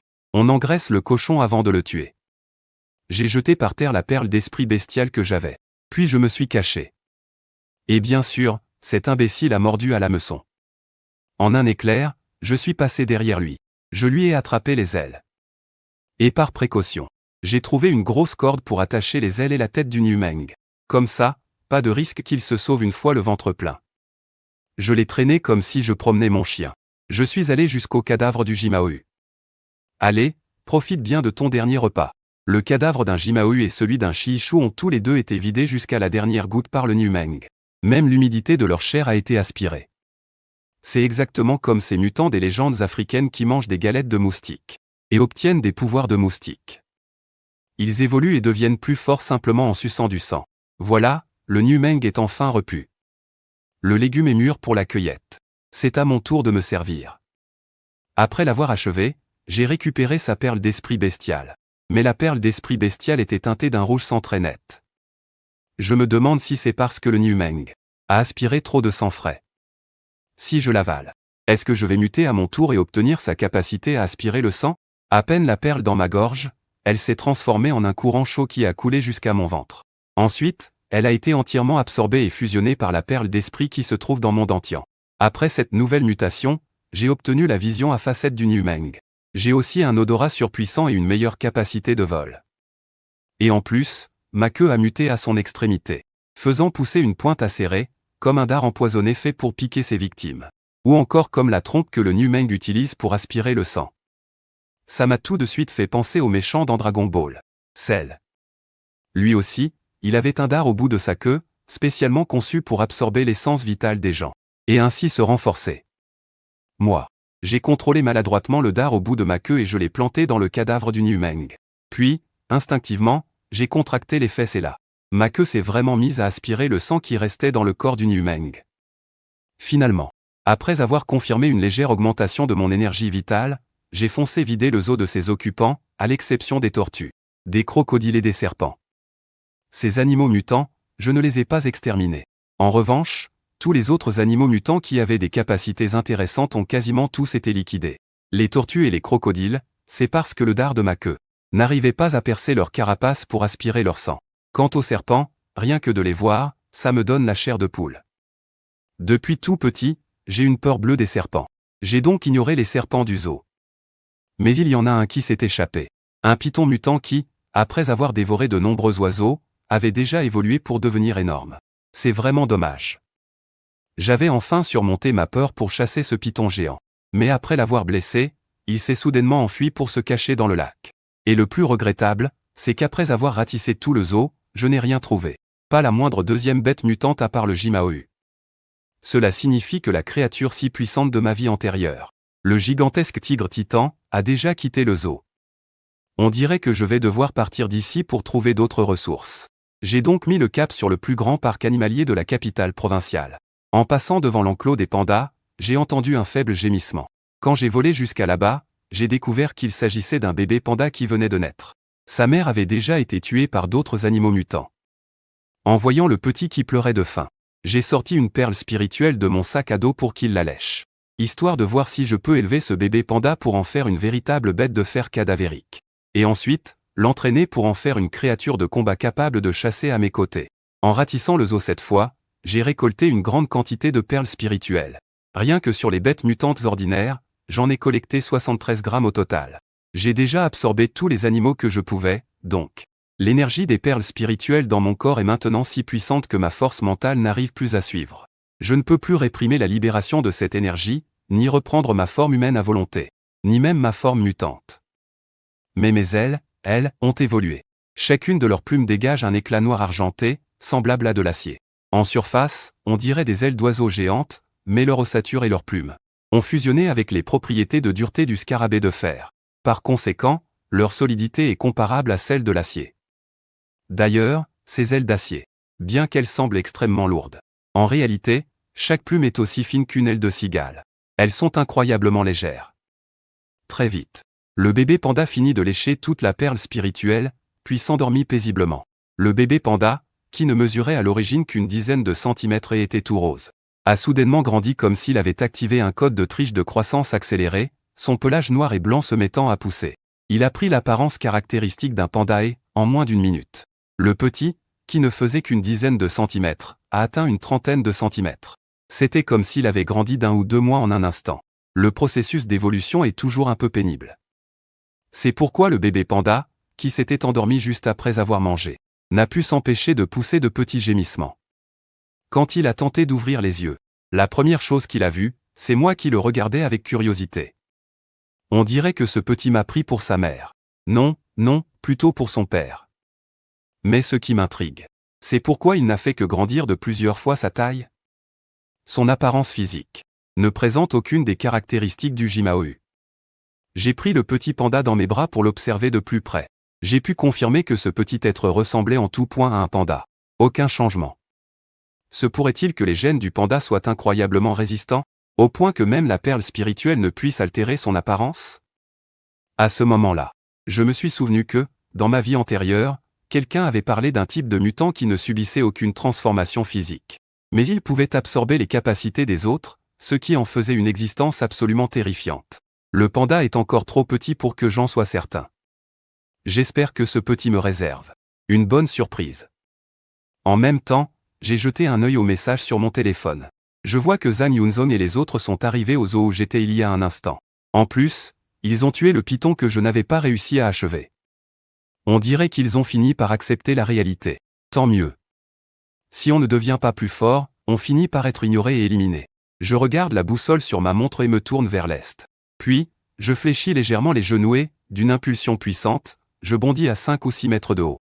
Au même moment, mes ailes, qui semblent forgées dans l'acier, se déploient rapidement dans mon dos. Je bats des ailes, m'élève dans les cieux et file à toute vitesse vers l'est. La distance par la route est de 32 km. Moi, je vais y aller en ligne droite. Ça ne devrait même pas faire 10 km.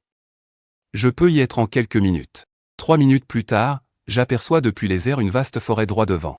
Ça doit être ça, le parc animalier provincial. Soudain, mêlé au sifflement du vent dans mes oreilles, j'entends un bruit, tac tac tac. Je m'immobilise aussitôt dans les airs. Des coups de feu. Je regarde dans la direction d'où vient le son. Je localise immédiatement la source des tirs et j'aperçois un ours noir mutant. En me basant sur les bâtiments environnants, j'estime qu'il mesure plus de 3 mètres de haut. Debout, il est presque aussi haut qu'un étage d'immeuble. Les balles pleuvent sur lui, mais elles ne parviennent pas à lui infliger de blessures mortelles. Ça veut dire que cet ours noir mutant, depuis le début du cataclysme, sa peau est devenue bien plus résistante. D'ailleurs, en plus du miel, les ours noirs aiment aussi manger des fourmis et des insectes. Donc, une fois sa mutation terminée, cet ours aura hérité de la force phénoménale des fourmis, et il obtiendra les capacités des insectes. Une explosion retentit. Impossible de dire si c'était une grenade ou un autre projectile. Quand l'explosion au sol se termine et que l'épaisse fumée se dissipe, l'ours noir mutant géant est toujours là, comme si de rien n'était, et il charge dans tous les sens. Fou de rage, il fonce pour massacrer ceux qui l'ont attaqué. Il est sacrément féroce, cet ours. Résistant, rapide, puissant. Les armes à feu classiques ne peuvent plus le blesser. Si on le laisse continuer à évoluer à cette vitesse, d'ici quelques jours, il deviendra aussi redoutable que ce tigre titan de ma vie antérieure. Je plonge aussitôt vers le sol. Avec ma force actuelle, éliminer cet ours mutant ne sera pas difficile. Juste après, je trouve un endroit sûr pour déposer le bébé panda. Pas question de blesser ma future monture, ce serait dommage. J'ai vu une ombre immense passer dans le ciel il y a un instant. Ça doit être une sorte d'oiseau géant mutant. Merde. Cet oiseau de malheur est de retour. Le mutant qui faisait son rapport est mort de trouille. Un soldat lève son fusil et ouvre le feu. Les balles sifflent tout autour de mon corps. Plusieurs d'entre elles m'atteignent, mais elles ne me font pas la moindre égratignure. En termes de résistance, je suis bien plus costaud que cet ours mutant. Je plane tel un faucon et fonce sur l'ours mutant.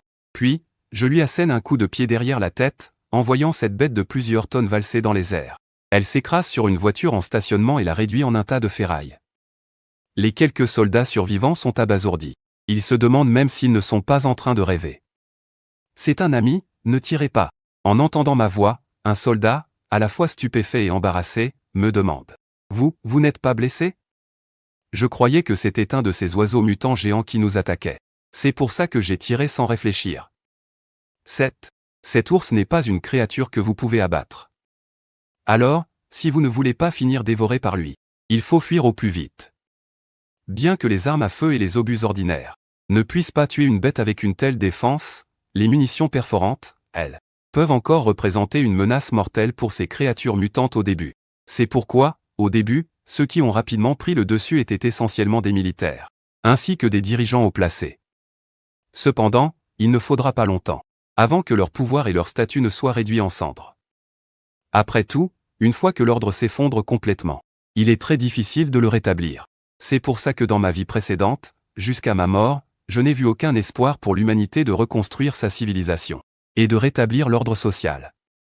Et c'est justement parce que j'ai vécu cet apocalypse des plus sombres que dans cette vie, je dois absolument devenir invincible. Pendant que je pensais à ça, l'ours noir mutant s'est relevé. Il m'a fusillé du regard en poussant un rugissement terrifiant. Voyant l'énorme ours noir foncer sur moi, le soldat à tête de taureau m'a prévenu en urgence. Cependant, j'ai soudainement attrapé d'une seule main une voiture à côté de moi et je l'ai balancée directement sur l'ours. La voiture a frappé l'ours de plein fouet, le faisant reculer de quelques pas. Cette scène a de nouveau laissé tout le monde pantois. Ce type, c'est encore un humain? L'ours noir était fou de rage, il ne pouvait que rugir de colère impuissante. Fuyez! Ce type a complètement enragé l'ours. S'il ne peut pas le tuer, il va sûrement déverser sa colère sur nous. À peine ces mots prononcés, l'ours noir s'est effectivement mis à les pourchasser.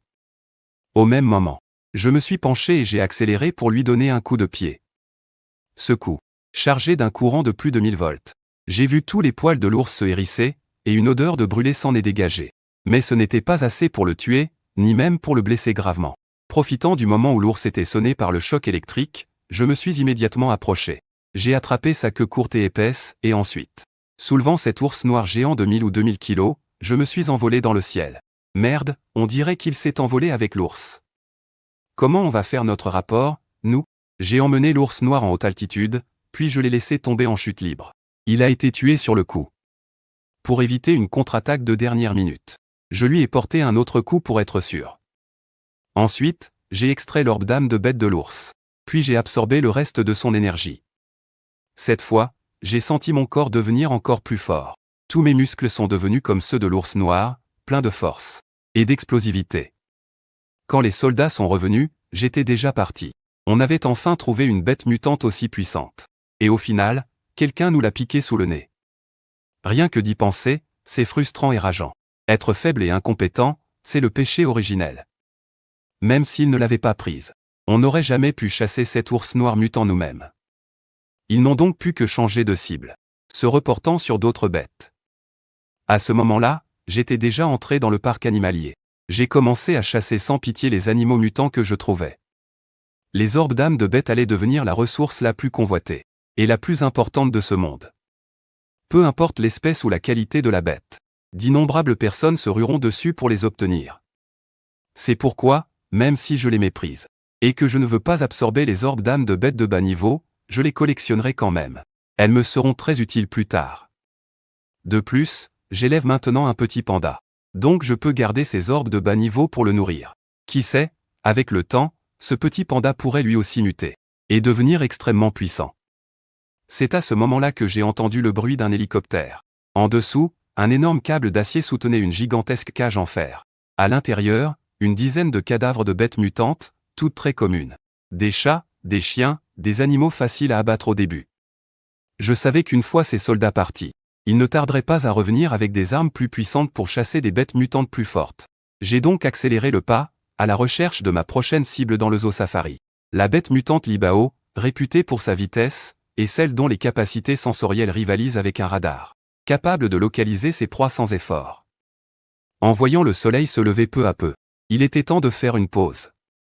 C'était le premier lever de soleil depuis le début de l'apocalypse animale. À partir de ce jour, la lumière du soleil en plein jour aurait une teinte légèrement rougeâtre, donnant à la Terre l'impression d'être enveloppée d'une faible lueur infrarouge. J'étais en train de manger une cuisse de lion fraîchement rôtie. À côté de moi, le petit panda, qui avait déjà avalé 3 orbes spirituels de bête, avait muté et grandi pour atteindre 40 cm de haut.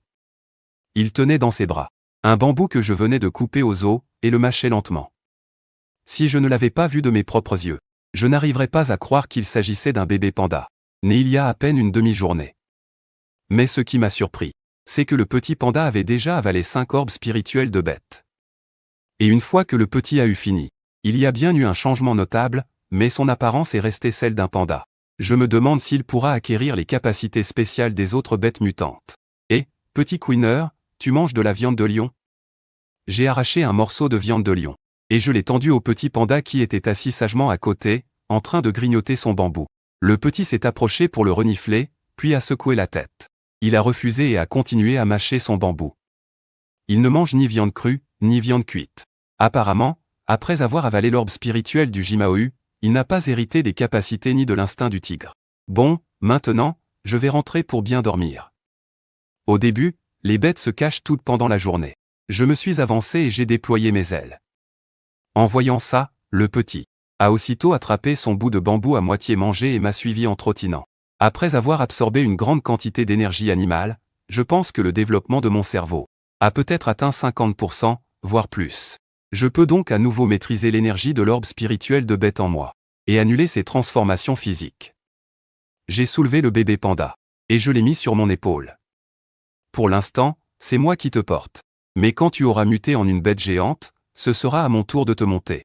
Après une demi-journée de repos, j'avais bien récupéré. À cet instant, alors que je réfléchissais à la prochaine bête mutante à chasser, le bruit de l'eau du robinet a attiré mon attention. Je pourrais peut-être trouver des animaux marins dotés de puissantes capacités, comme les otaries, les phoques, ou les ours polaires, qui sont d'excellents nageurs.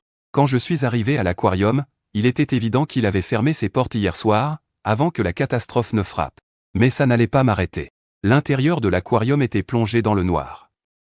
L'interrupteur près de l'entrée ne fonctionnait pas. Des milliers d'espèces de poissons vivent ici. À l'exception du grand requin blanc et de la baleine bleue, on peut y trouver la plupart des autres poissons marins communs et de taille raisonnable. Mais maintenant, il n'y avait plus qu'une eau de mer légèrement trouble. Pas même un petit poisson en vue. Après le début de la catastrophe, l'océan sera le théâtre de la compétition la plus féroce et la plus effroyable. Parce que les créatures marines sont si nombreuses, la transformation bestiale des animaux marins a un potentiel que l'on pourrait qualifier d'infini. Et les vieilles créatures des abysses sont les plus terrifiantes. Quand elles ne seront plus limitées par la différence de pression, les créatures terrestres paraîtront bien insignifiantes face à elles. Juste à ce moment-là, un énorme poisson s'est approché au loin. D'après son apparence, c'est un requin monstre qui a muté et a été purifié. Son aspect général conserve en effet les caractéristiques du requin-taureau. Surtout cette gueule pleine de dents acérées et apparentes. De plus, les requins-taureaux mesurent à l'origine 3 à 4 mètres de long. Après sa transformation, sa taille est forcément devenue encore plus énorme. Le requin-taureau aime se cacher dans des grottes pendant la journée et sort chasser la nuit. Celui-ci a donc bien réussi son coup. En chassant un grand nombre de poissons, il a muté et évolué jusqu'à son état actuel. Un mastodonte d'environ 20 mètres de long. En plus, plusieurs parties de son corps ont aussi muté. Il a obtenu une armure semblable à une carapace de tortue, sans doute après avoir chassé des tortues de mer, ce qui lui a donné leur défense. Le requin-taureau nagea rapidement vers moi. L'armure en carapace de tortue sur sa tête a percuté la vitre du tunnel, produisant un son sourd. J'ai bien peur qu'il ne brise la vitre d'un seul coup, et que tout l'aquarium ne s'effondre. Ce serait un déluge monstrueux. T'inquiète, une fois que je serai parti, je trouverai un moyen de te faire sortir pour t'éliminer. Après tout, un requin monstre aussi énorme, je ne peux pas laisser passer ça. Je continue ma route à travers le tunnel panoramique sous-marin de l'aquarium. En suivant le plan, j'arrive à l'enclos des manchots, et à travers la vitre, je vois des dizaines de cadavres de manchots gisant pêle-mêle. Apparemment, ils sont tous morts subitement pendant leur transformation. J'ai rapidement trouvé quelque chose d'intéressant dans le bassin des otaries. À l'origine, il y avait 12 otaries ici. Mais maintenant, seules 2 ont survécu.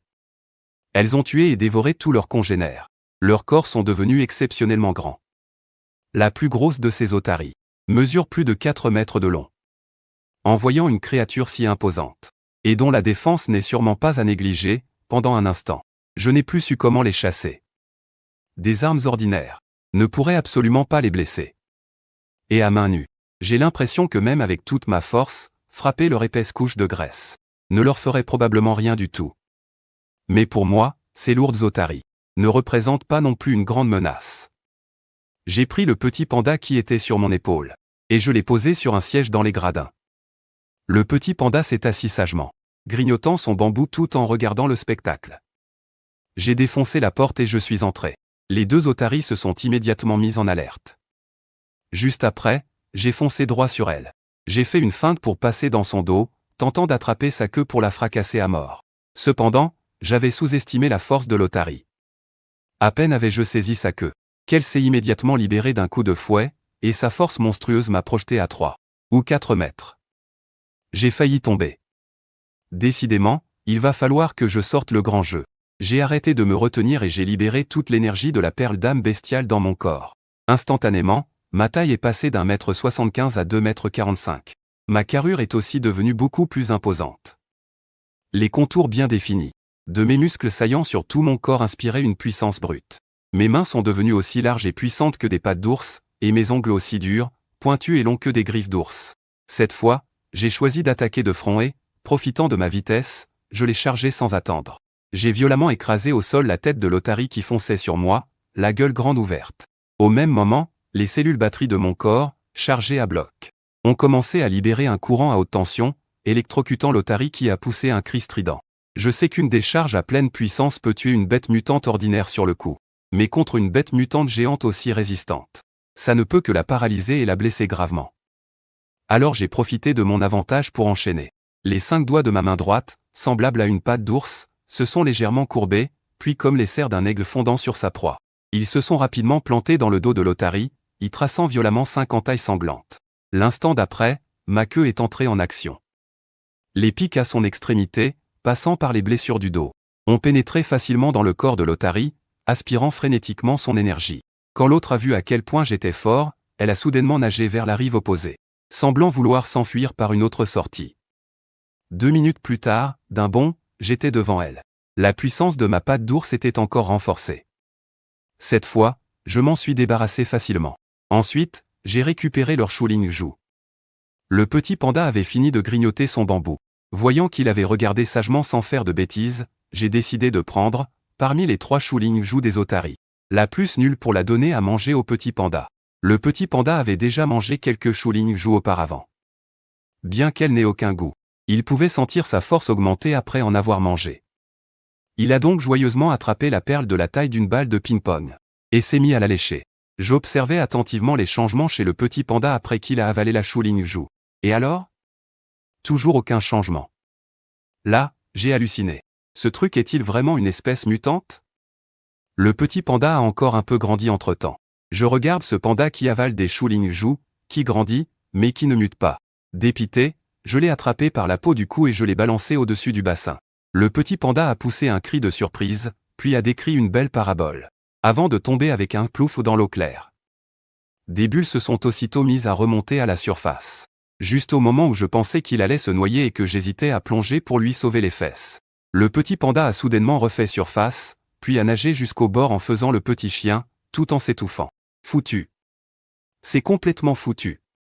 4 Shuling Ju gaspillés. Même un chien aurait évolué en une bête puissante avec ça. J'en reviens pas. Mais l'abandonner maintenant, ce serait vraiment du gâchis. Je n'ai plus qu'à aller jusqu'au bout avec lui. Je peux seulement prier pour que ce petit panda soit une exception. Qui sait, peut-être qu'il me réservera une surprise inattendue plus tard. Bon, il est temps de te trouver un nom. Après réflexion, j'ai décidé de l'appeler Afet. Maintenant, il faut continuer à piller l'aquarium. Je ne suis pas trop gourmand. Rassembler 300 Shuling Ju. Et je pourrais quitter ce parc animalier l'esprit tranquille. Pendant ce temps, une dizaine de soldats aux transformations bestiales variées, lourdement armés, s'infiltraient prudemment dans le parc animalier. Dès qu'ils y ont mis les pieds, ils ont découvert les cadavres de bêtes mutantes. Pour cette escouade de soldats mutants s'infiltrant à pied, c'était tout simplement incroyable. Toutes les morts étaient identiques à celles de ces cerfs-moutons, l'abdomen ouvert. Est-ce que ça pourrait être l'œuvre de celui dont parlait le capitaine Lee et les autres, cet homme-oiseau? Ils ont dit que cet homme-oiseau, d'un seul coup de pied, pouvait envoyer valser un ours noir mutant pesant 1 ou 2 tonnes, et qu'il pouvait même l'attraper et s'envoler avec. Mais ce qui intriguait leur capitaine, c'était de savoir pourquoi il éventrait tous ces animaux mutants. Le capitaine fronça soudain les sourcils, une graine de suspicion venait de germer dans son esprit.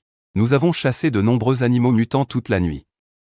Logiquement, avec autant de bêtes, il devrait y en avoir assez pour les recherches du professeur Chen et pour nous nourrir pendant un bon moment. Mais le professeur Chen n'est toujours pas satisfait, et il nous a même demandé de cibler les bêtes mutantes les plus féroces.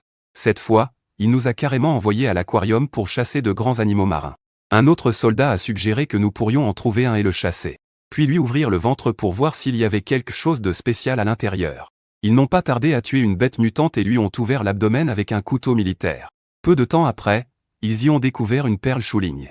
Le capitaine, qui avait personnellement mené la dissection pour trouver cette perle Shuling, afficha soudain un air sombre.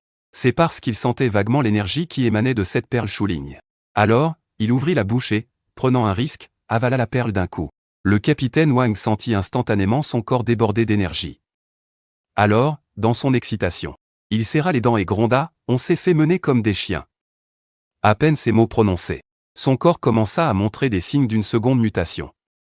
Les muscles de ses jambes se renforcèrent considérablement. Ses oreilles devinrent comme celles d'un mouton. Le capitaine Wang eut un sourire glacial. Quel putain d'ironie. En apparence, on partage les bonnes choses, on mange la viande ensemble pour devenir plus fort. Mais en coulisses, ils nous traitent comme des chiens de chasse. De toute façon, maintenant que nous connaissons la vérité sur la mutation et le pouvoir, nous nous rebellerons à notre retour. Nous leur ferons goûter à la mort, amasser autant de perles. Sans jamais pouvoir les avaler, quelle souffrance. Après 2 heures d'effort, j'ai presque fini de nettoyer l'aquarium. Il ne reste plus que les dauphins du delphinarium et les poissons mutants de l'aquarium principal. Je suis directement passé à ma forme bestiale ultime. Car non seulement les dauphins sont énormes, mais ils sont aussi les animaux les plus intelligents de ce monde. Le cerveau d'un humain ordinaire est développé à moins de 10%, alors que celui d'un dauphin peut dépasser les 20%, et même atteindre jusqu'à 40%. On peut donc dire que les dauphins sont, de toutes les proies de cet aquarium, celles que je désire le plus chasser. Si j'absorbe leur énergie, mon cerveau connaîtra certainement une mutation qualitative. Je me suis élancé dans le delphinarium. J'ai immédiatement entendu les cris perçants des dauphins. Les deux cétacés, qui mesuraient à l'origine 4 ou 5 mètres, avaient muté pour atteindre 6 ou 7 mètres de long.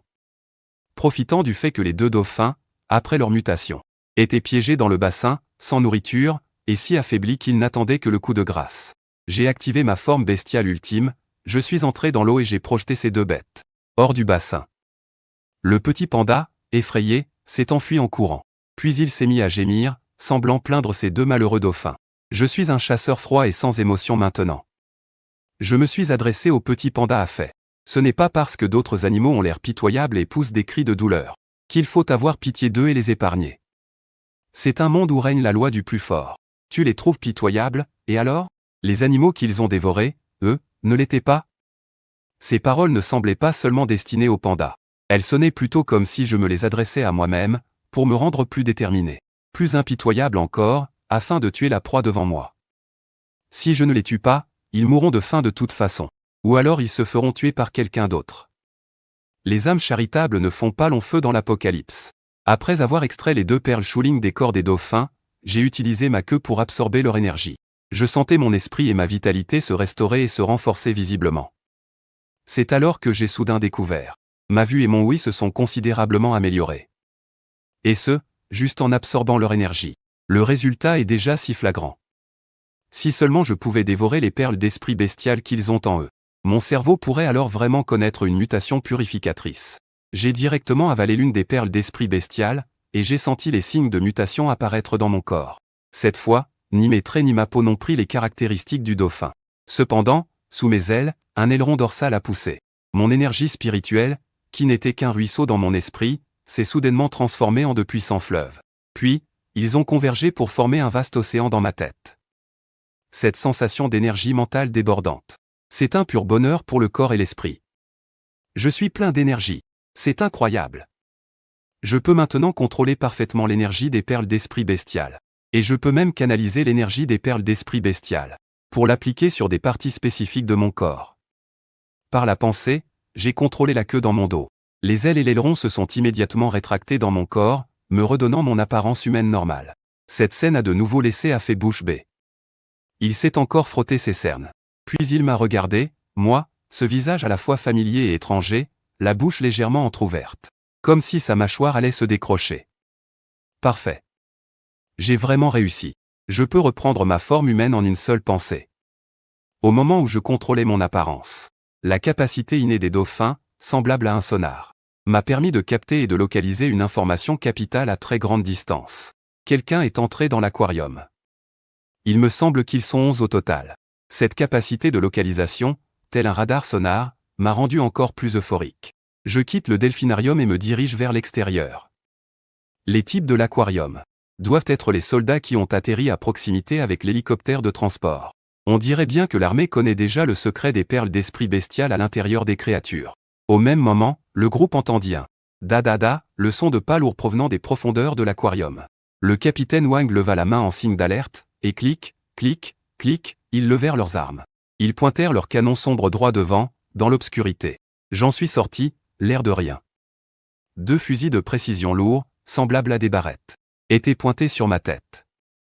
Même si je ne crains pas ce genre d'armes, j'ai immédiatement levé les mains en signe de reddition, feignant la panique et disant « Messieurs, ne tirez pas, je suis des vôtres ».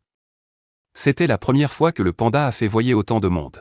Alors, en me voyant lever les mains, il a maladroitement essayé de lever les siennes aussi. Son corps a immédiatement perdu l'équilibre et il est tombé en arrière. Puis, boum, il a roulé par terre comme une grosse boule. Les regards et les visages des soldats ont tous, sans exception, affiché une expression de faim. Plusieurs fusils se sont alors tournés vers le petit Afé. Les bêtes mutantes dehors, et les créatures marines ici, c'est toi qui les as tuées, et qui a disséqué leur estomac. Je pointe le petit Afé du doigt et je mens effrontément, ce n'est pas moi. C'est ce panda qui a fait le coup. Mais de toute évidence, il ne me croyait pas. Ce petit panda froussard n'avait pas l'air d'être capable de déchiqueter ces bêtes mutantes à main nue. Ton calme t'a trahi. Tu connais le secret caché dans le ventre de ces bêtes, n'est-ce pas? J'ai fait semblant d'être surpris pour leur tendre un piège. Quoi? Les perles à l'intérieur de ces bêtes mutantes, on peut les manger, et ça permet de continuer à muter et à devenir plus fort? Dans ce cas, avec la centaine ou les 200 que j'ai dans mon sac. Si je les mange toutes, je deviendrai invincible, pas vrai? Dès qu'ils ont entendu que j'avais autant de perles d'esprit bestial dans mon sac, le regard du capitaine Wang s'est instantanément empli de cupidité. Puis il a appuyé directement sur la détente. Je ne m'attendais pas à ce que ces soldats massacrent des innocents. Ils n'ont même pas pris la peine de me menacer pour que je leur donne l'orbe de l'esprit bestial. Et me laisser la vie sauve. Décidément, le monde va de mal en pis. Les gens ne sont plus ce qu'ils étaient. Alors que les coups de feu retentissaient, les balles pleuvaient sur moi, mais ça ne me faisait ni chaud ni froid. Ils me regardaient comme un ennemi redoutable, devenant instantanément tendu et anxieux. Le cœur du capitaine Wang se serra. Il changea rapidement de chargeur, continuant de me canarder, et tout en assurant un tir de couverture. Il a ordonné d'utiliser les lance-filets et les pistolets électriques. Au même moment, 2 filets de capture ont été projetés sur moi, m'immobilisant fermement. Puis 2 décharges de pistolets électriques m'ont également touché. Plus tard, je pourrais être un expert. Comme si de rien n'était, j'ai simplement déchiré de mes 2 mains les filets qui m'emprisonnaient. Je les ai réduits en pièces sans effort. Puis, je me suis accroupi.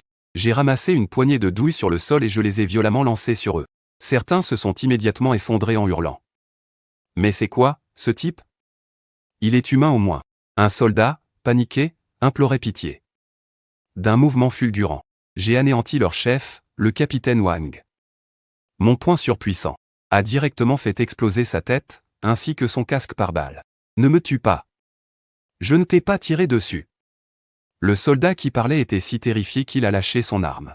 Puis, tout tremblant, il a levé les mains et fermé les yeux. Puisque vous n'avez pas tiré, et que vous faites encore un peu honneur à cet uniforme, je vous laisse la vie sauve, pour le moment. Vous êtes combien dans votre groupe? Combien d'animaux mutants avez-vous chassés cette nuit? Comment sont distribués les orbes de l'esprit bestial que vous extrayez? Avez-vous un stock? Le soldat a tout déballé, racontant tout ce qu'il savait. Il s'est avéré qu'ils venaient eux aussi d'apprendre que ces animaux mutants contenaient de l'énergie. Les soi-disant experts et professeurs leur ont tout caché, devenant plus puissants dans leur dos. Le soldat, plein de ressentiment, dit « Si vous les voulez, on peut prendre l'avion et vous y emmener pour les récupérer de force. Il y a plus d'1 millier de bêtes au camp de base. » J'ai eu du mal à retenir mon excitation. L'union fait la force, c'est bien vrai. Maintenant, je vous donne une chance de vous racheter. Vous allez aussi éventrer cela. Le visage des 2 soldats devint livide. Et ils furent saisis de peur et d'angoisse. De toute évidence, ils n'avaient pas imaginé que les humains mutés puissent eux aussi avoir des orbes de l'esprit bestial dans leur corps. Si cette nouvelle venait à se savoir, ce monde deviendra un véritable enfer sur Terre. J'ai souri. Pas la peine d'attendre que ça se sache. C'est déjà l'enfer, en ce moment même. Ensuite, je leur ai fait laisser derrière eux les explosifs et les grenades qu'ils portaient. Puis, je les ai délibérément laissés partir. Les 2 soldats sont restés un instant stupéfaits, avant de s'enfuir précipitamment, comme soulagés d'un poids immense. Je savais pertinemment qu'ils n'allaient pas renoncer aux orbes de l'esprit bestial que j'avais dans mon sac. Ils allaient donc forcément retourner chercher des renforts.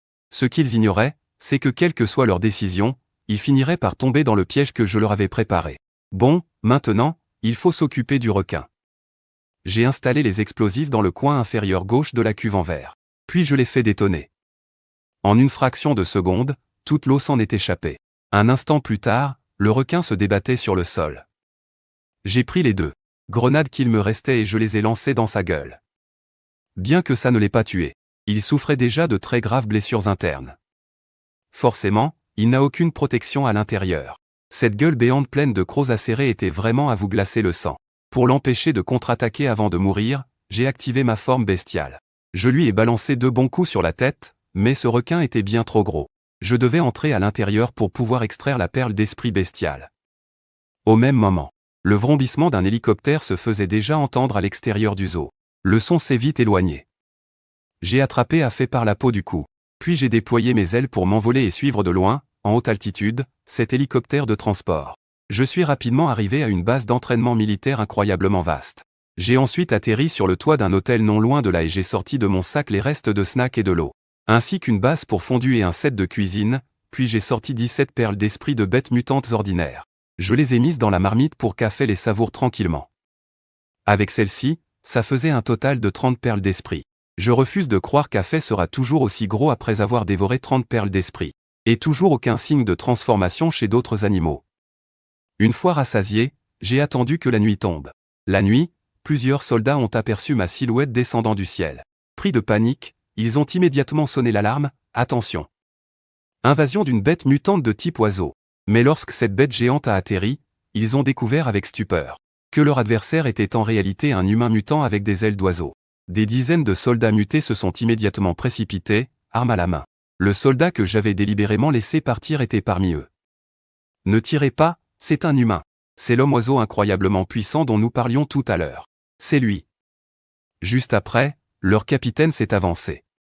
Camarades, avez-vous besoin d'aide ou êtes-vous venus pour rejoindre nos rangs? Si je vous rejoins, vous pouvez me fournir une arme? Un canon? Le capitaine y a eu un temps d'arrêt, lui qui a mis KO un ours noir sans effort. Avec une force aussi monstrueuse, a-t-il vraiment besoin d'armes à feu? C'est possible. Ce ne sont pas les armes qui nous manquent. Nous accueillons donc les citoyens compétents qui souhaitent rejoindre l'armée. Ainsi, militaires et civils pourront surmonter cette crise ensemble. L'officier à l'air de chien de garde m'a serré la main avec enthousiasme. Je me doutais bien que les deux soldats leur avaient déjà tout raconté. Je voulais juste voir quel tour ils comptaient me jouer. Sur l'invitation chaleureuse de l'officier, je me suis dirigé vers l'étage du laboratoire juste à côté. Il m'a fait entrer dans le bâtiment du laboratoire et m'a dit, « Au fait, nos recherches ont révélé quelque chose. Après la mutation, le virus de la rage apparaît dans le corps des gens. Pour l'instant, nous n'osons pas rendre cette nouvelle publique. C'est pourquoi, nous ne pouvons que vacciner les militaires en priorité.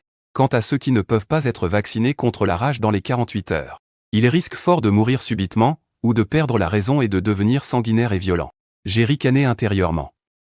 Si je n'avais pas été réincarné, j'aurais vraiment gobé ton baratin. Puisque vous voulez jouer la comédie, alors je vais jouer le jeu. Alors, qu'est-ce qu'on fait? Il vous reste des vaccins contre la rage. L'officier m'a tapoté l'épaule et m'a conduit au laboratoire le plus reculé. Professeur Chen, pourriez-vous injecter le vaccin contre la rage à ce jeune ami? Ce professeur Chen était en train de disséquer une créature mutante. Un chat mutant aussi grand qu'un tigre. En me voyant, avec mes pattes de bête et mes ailes, ses yeux se sont illuminés instantanément. Voilà un spécimen de premier choix. Il a réprimé son excitation. D'accord, chef d'escouade Liu, aidez-moi à prendre le vaccin. Le professeur Chen a personnellement rempli une seringue entière de vaccin contre la rage. Jeune homme, asseyez-vous. Je vais d'abord vous injecter le vaccin contre la rage. Finalement, ma peau était si dure qu'il a tordu l'aiguille. Il n'arrivait tout simplement pas à la planter dans mon bras. Le professeur Chen était sans voix. Jeune homme, ta peau est un peu dure, dis donc. Elle l'est, en effet. Il va peut-être falloir utiliser une aiguille plus grosse. Alors, le professeur Chen a pris une seringue conçue pour les bêtes sauvages. Mais même avec ça, impossible de la faire pénétrer. Je lui ai arraché la seringue des mains et l'ai plantée d'un coup sec dans la cuisse du professeur Chen. J'ai injecté tout le liquide en un instant. Il faut être rapide, précis et sans pitié. Comme moi. Vous voyez? C'est fait en 2 temps, 3 mouvements, n'est-ce pas? L'officier à tête de chien a immédiatement sorti son pistolet et m'a tiré dessus. Pan. Pan. 2 coups. À cet instant, les masques sont tombés. Au même moment, les 2 assistants qui étaient avec le professeur Chen, en train de disséquer le cadavre de la bête étrange, se sont aussi mis en mouvement. Chacun a attrapé une de mes ailes, essayant de m'immobiliser. J'ai battu nonchalamment des ailes, et les 2 types ont été projetés dans les airs. Ils se sont écrasés contre le mur et sont morts sur le coup. Au début, ce n'était qu'une supposition. Mais maintenant, j'en suis certain. Ces types haut placés et puissants ont cessé d'être humains. Pas étonnant que dans ma vie antérieure, ces fils de hauts fonctionnaires et ces fils de gradés aient gravi les échelons si vite. En fait, le soir même où la catastrophe a frappé, ils avaient déjà découvert les perles Shuling à l'intérieur des bêtes, et même que les corps des humains mutés en contenaient aussi. Alors, ils ont gardé le secret sur les perles Shuling et ont utilisé l'armée pour en chasser en masse. Le visage de l'officier à tête de chien est devenu livide. Il s'est empressé de vider son chargeur sur moi. Le professeur Chen, empoisonné, était en panique totale. Il a titubé jusqu'à la table de dissection, a attrapé une perle Shuling et l'a avalée, pour voir si la purification par mutation pouvait neutraliser le poison qui venait de lui être injecté dans la cuisse. Je lui ai attrapé la tête d'une seule main, et elle a explosé comme une tomate. L'officier à tête de chien a complètement paniqué. Il ne s'attendait pas à ce que je sois si puissant. Il s'est empressé de dire, « Attends, on peut discuter. Puisque ce sont ces perles qui t'intéressent, je te les donne en échange de ma vie. Sinon, si je meurs, même si tu parviens à trouver les autres perles. Tu ne pourras jamais t'échapper d'ici vivant. Alors, à ton avis, ta misérable vie de chien, elle vaut combien de perles Shu Ling en échange? Je peux toutes te les donner, tant que tu laisses le passé derrière nous et que tu m'épargnes. Il y en a 500 dans le laboratoire. J'ai caché le reste chez moi, et je suis le seul à connaître le secret du coffre-fort. D'un coup, j'ai disparu, et ma main droite, semblable à une patte d'ours, a attrapé sa tête de face. Je l'ai soulevée dans les airs. L'officier à tête de chien, terrifié, ne me tue pas. J'ai encore plusieurs centaines de perles à la maison. Laisse-moi la vie sauve, et je peux t'y emmener pour les récupérer.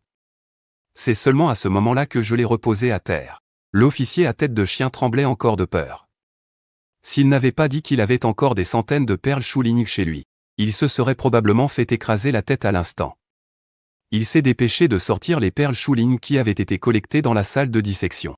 Puis en sortant, il a fait signe à ses hommes de m'abattre. Un pistolet ne peut pas le tuer, c'est vrai, mais je refuse de croire qu'un fusil de sniper lourd, capable de percer des plaques d'acier, n'y arrivera pas non plus. Dans sa tête, l'officier à tête de chien m'avait déjà condamné à mort. Le moment venu, je devrais m'occuper personnellement de disséquer ce salaud pour avaler la perle Shu Ling qui est dans son corps. J'ai pris toutes les perles Shu Ling qu'il tenait et je les ai mises dans mon sac à dos. À cet instant, ce clébard d'officier essaie encore de me soutirer des informations. Excusez mon indiscrétion, mais combien de perles avez-vous avalé pour muter et devenir si puissant? Même les balles ne peuvent pas me blesser. Je me suis contenté de lui lancer un regard. Ne pose pas de questions inutiles. Maintenant, emmène-moi à l'armurerie chercher l'autre lot de Shu Ling Zhu. Ensuite, on ira chez toi chercher le dernier lot. Le clébard d'officier a acquiescé précipitamment. On y va, maintenant. Dehors. Les quelques soldats qui gardent la porte sont ses hommes de confiance. D'un regard, il leur fait signe qu'il est pris en otage. Pas besoin de le regarder pour savoir qu'il est en train de faire des signes et des petits gestes en douce.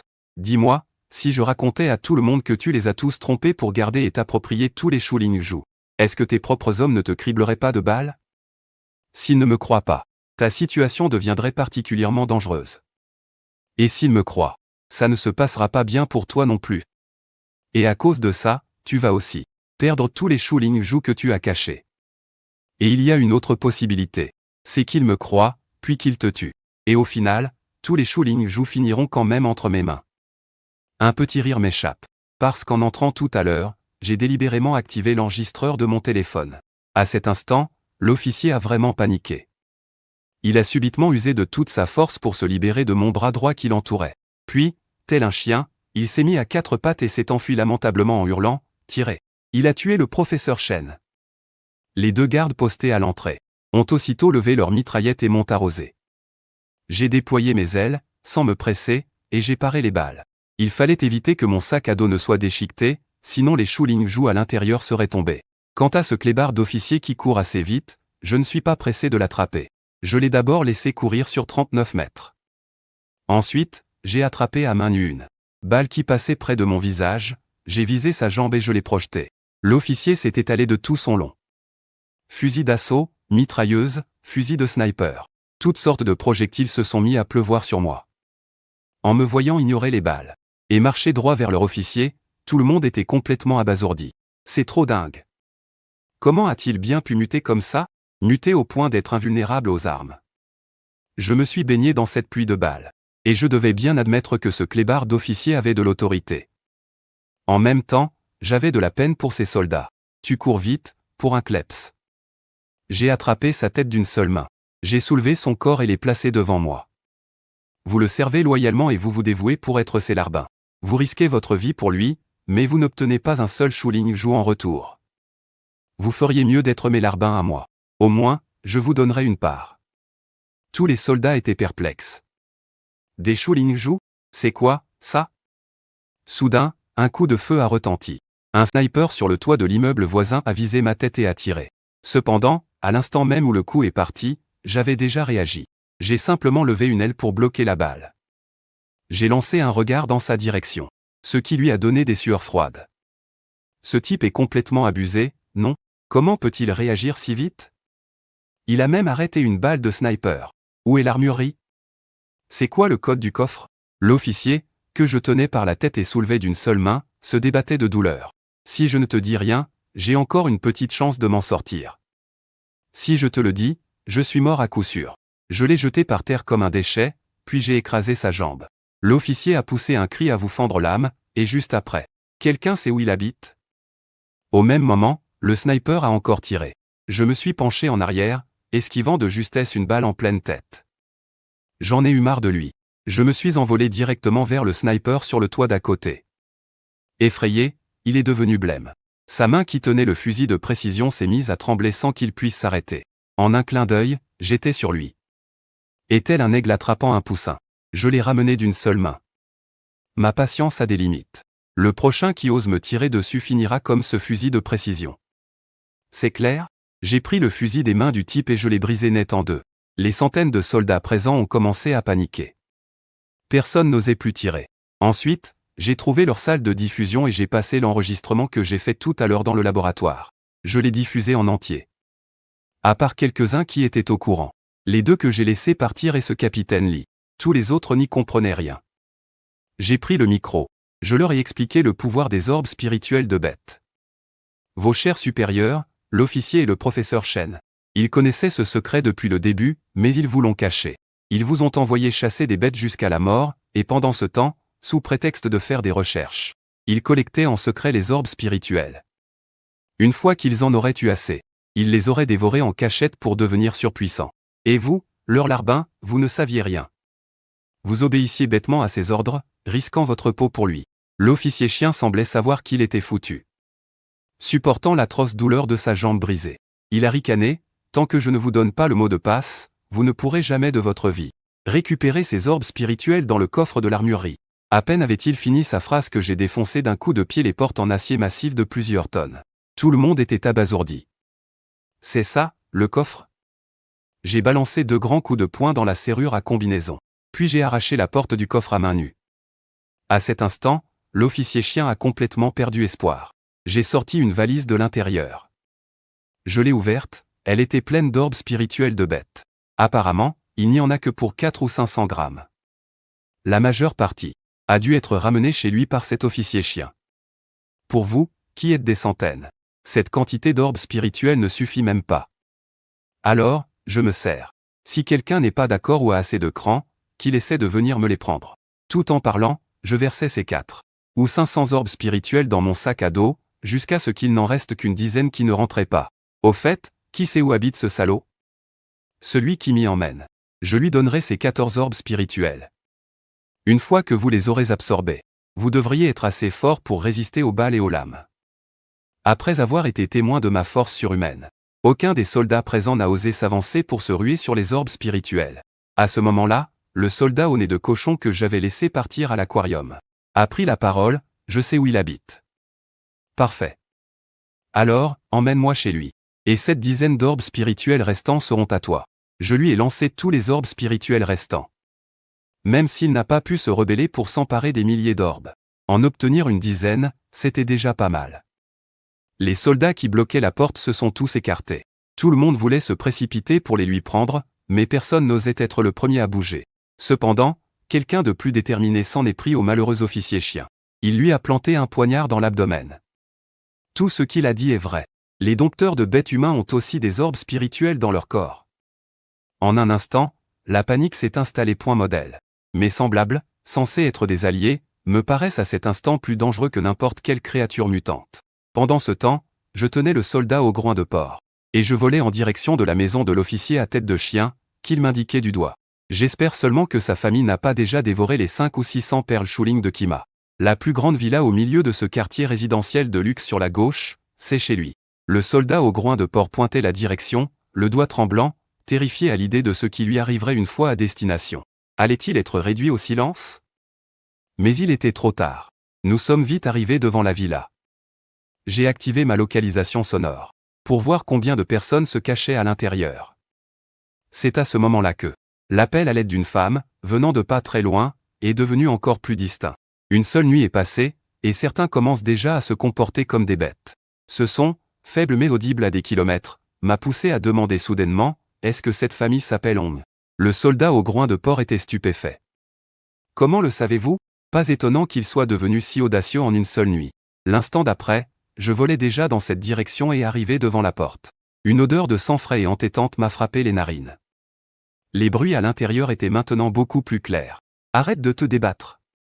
Tu peux crier à t'en déchirer les poumons, personne ne viendra te sauver. Hong Shisheng, tu auras une mort atroce. Je ne résiste plus. Si tu arrives à me tuer, je te considérerai comme fort. Mais si tu n'y arrives pas, alors c'est moi qui vais te faire goûter à ma puissance. Je me demande si ton corps non muté pourra le supporter, dit l'homme appelé Hong Shisheng. Soudain, il entendit des bruits de pas. Il jeta un coup d'œil à l'extérieur de la cuisine. La femme, saisissant un couteau à fruits à deux mains, se jeta sur lui pour le poignarder. Mais le couteau heurta son corps comme un mur de béton, sans s'enfoncer d'un millimètre. Hong Shisheng attrapa fermement les mains de la femme avec sa main droite, puis, de sa gauche, il déchira son haut. Dehors, le soldat à tête de porc arriva à son tour.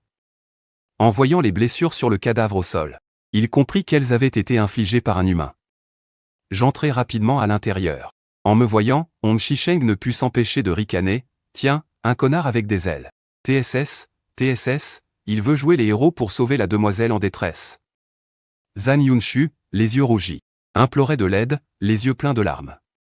À cet instant, elle ne portait plus qu'un short de pyjama ample, son haut avait été déchiré par Hong Shisheng, révélant le haut de son corps blanc et fin. On pouvait voir qu'avant la catastrophe, elle ne consommait aucune viande. C'est pourquoi, après l'apocalypse, elle avait conservé son apparence humaine originelle. Les végétariens comme elle, dans ce monde post-apocalyptique où règne la loi du plus fort. Surtout les femmes aussi belles, sont ceux qui souffrent le plus. Dans ma vie antérieure, j'ai vu de nombreuses vidéos à ce sujet.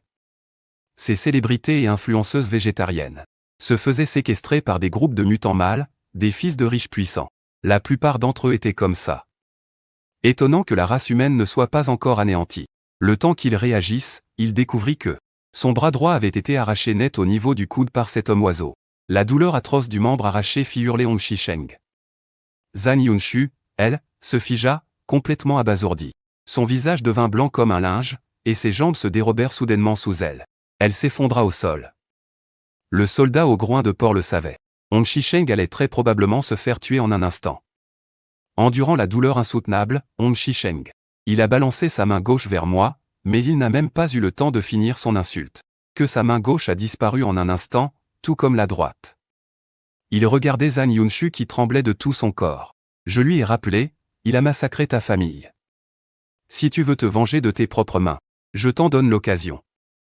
C'est alors que Zhang Yunshu a repris ses esprits. Pris de panique et le corps tremblant, il a ramassé le couteau par terre pour prendre Hong Shisheng par surprise. Mais la pointe du couteau s'est tordue au contact de sa peau.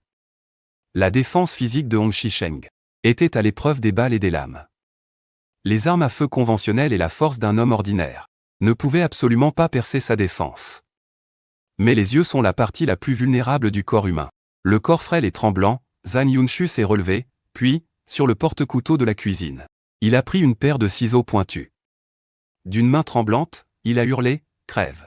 C'est pour mon père et pour mon frère. Je vais vous venger. » À cet instant, les rôles étaient inversés. Hong Shisheng hurlait de douleur. Lui qui, quelques instants plus tôt, avait massacré son père et son frère sous ses yeux, avec une cruauté sans nom. Bientôt, les cris de Hong Shisheng cessèrent. Il est mort, vidé de son sang. Zhang Yunshu, sa vengeance accomplie, semblait avoir épuisé toutes ses forces. Il s'est de nouveau effondré sur le sol et a lâché les ciseaux. Les bras enroulés autour de ses genoux pour cacher son torse nu, il a enfoui sa tête et a éclaté en sanglots. J'ai déjà vu des victimes de ce monde apocalyptique bien plus cruelles et plus pitoyables que lui. Alors maintenant, ça me laisse de marbre. J'ai fouillé dans l'abdomen de Hong Shisheng et j'en ai sorti une perle d'âme. Puis je l'ai prévenu. Si tu veux devenir fort, tu auras besoin de ça. Sinon, dans ce monde, tu ne seras qu'un agneau bon pour l'abattoir. Zhang Yunshu a levé la tête, les yeux pleins de larmes, et a regardé ma silhouette qui s'éloignait. À cet instant, un ange aux ailes noires venait de prendre place dans son cœur.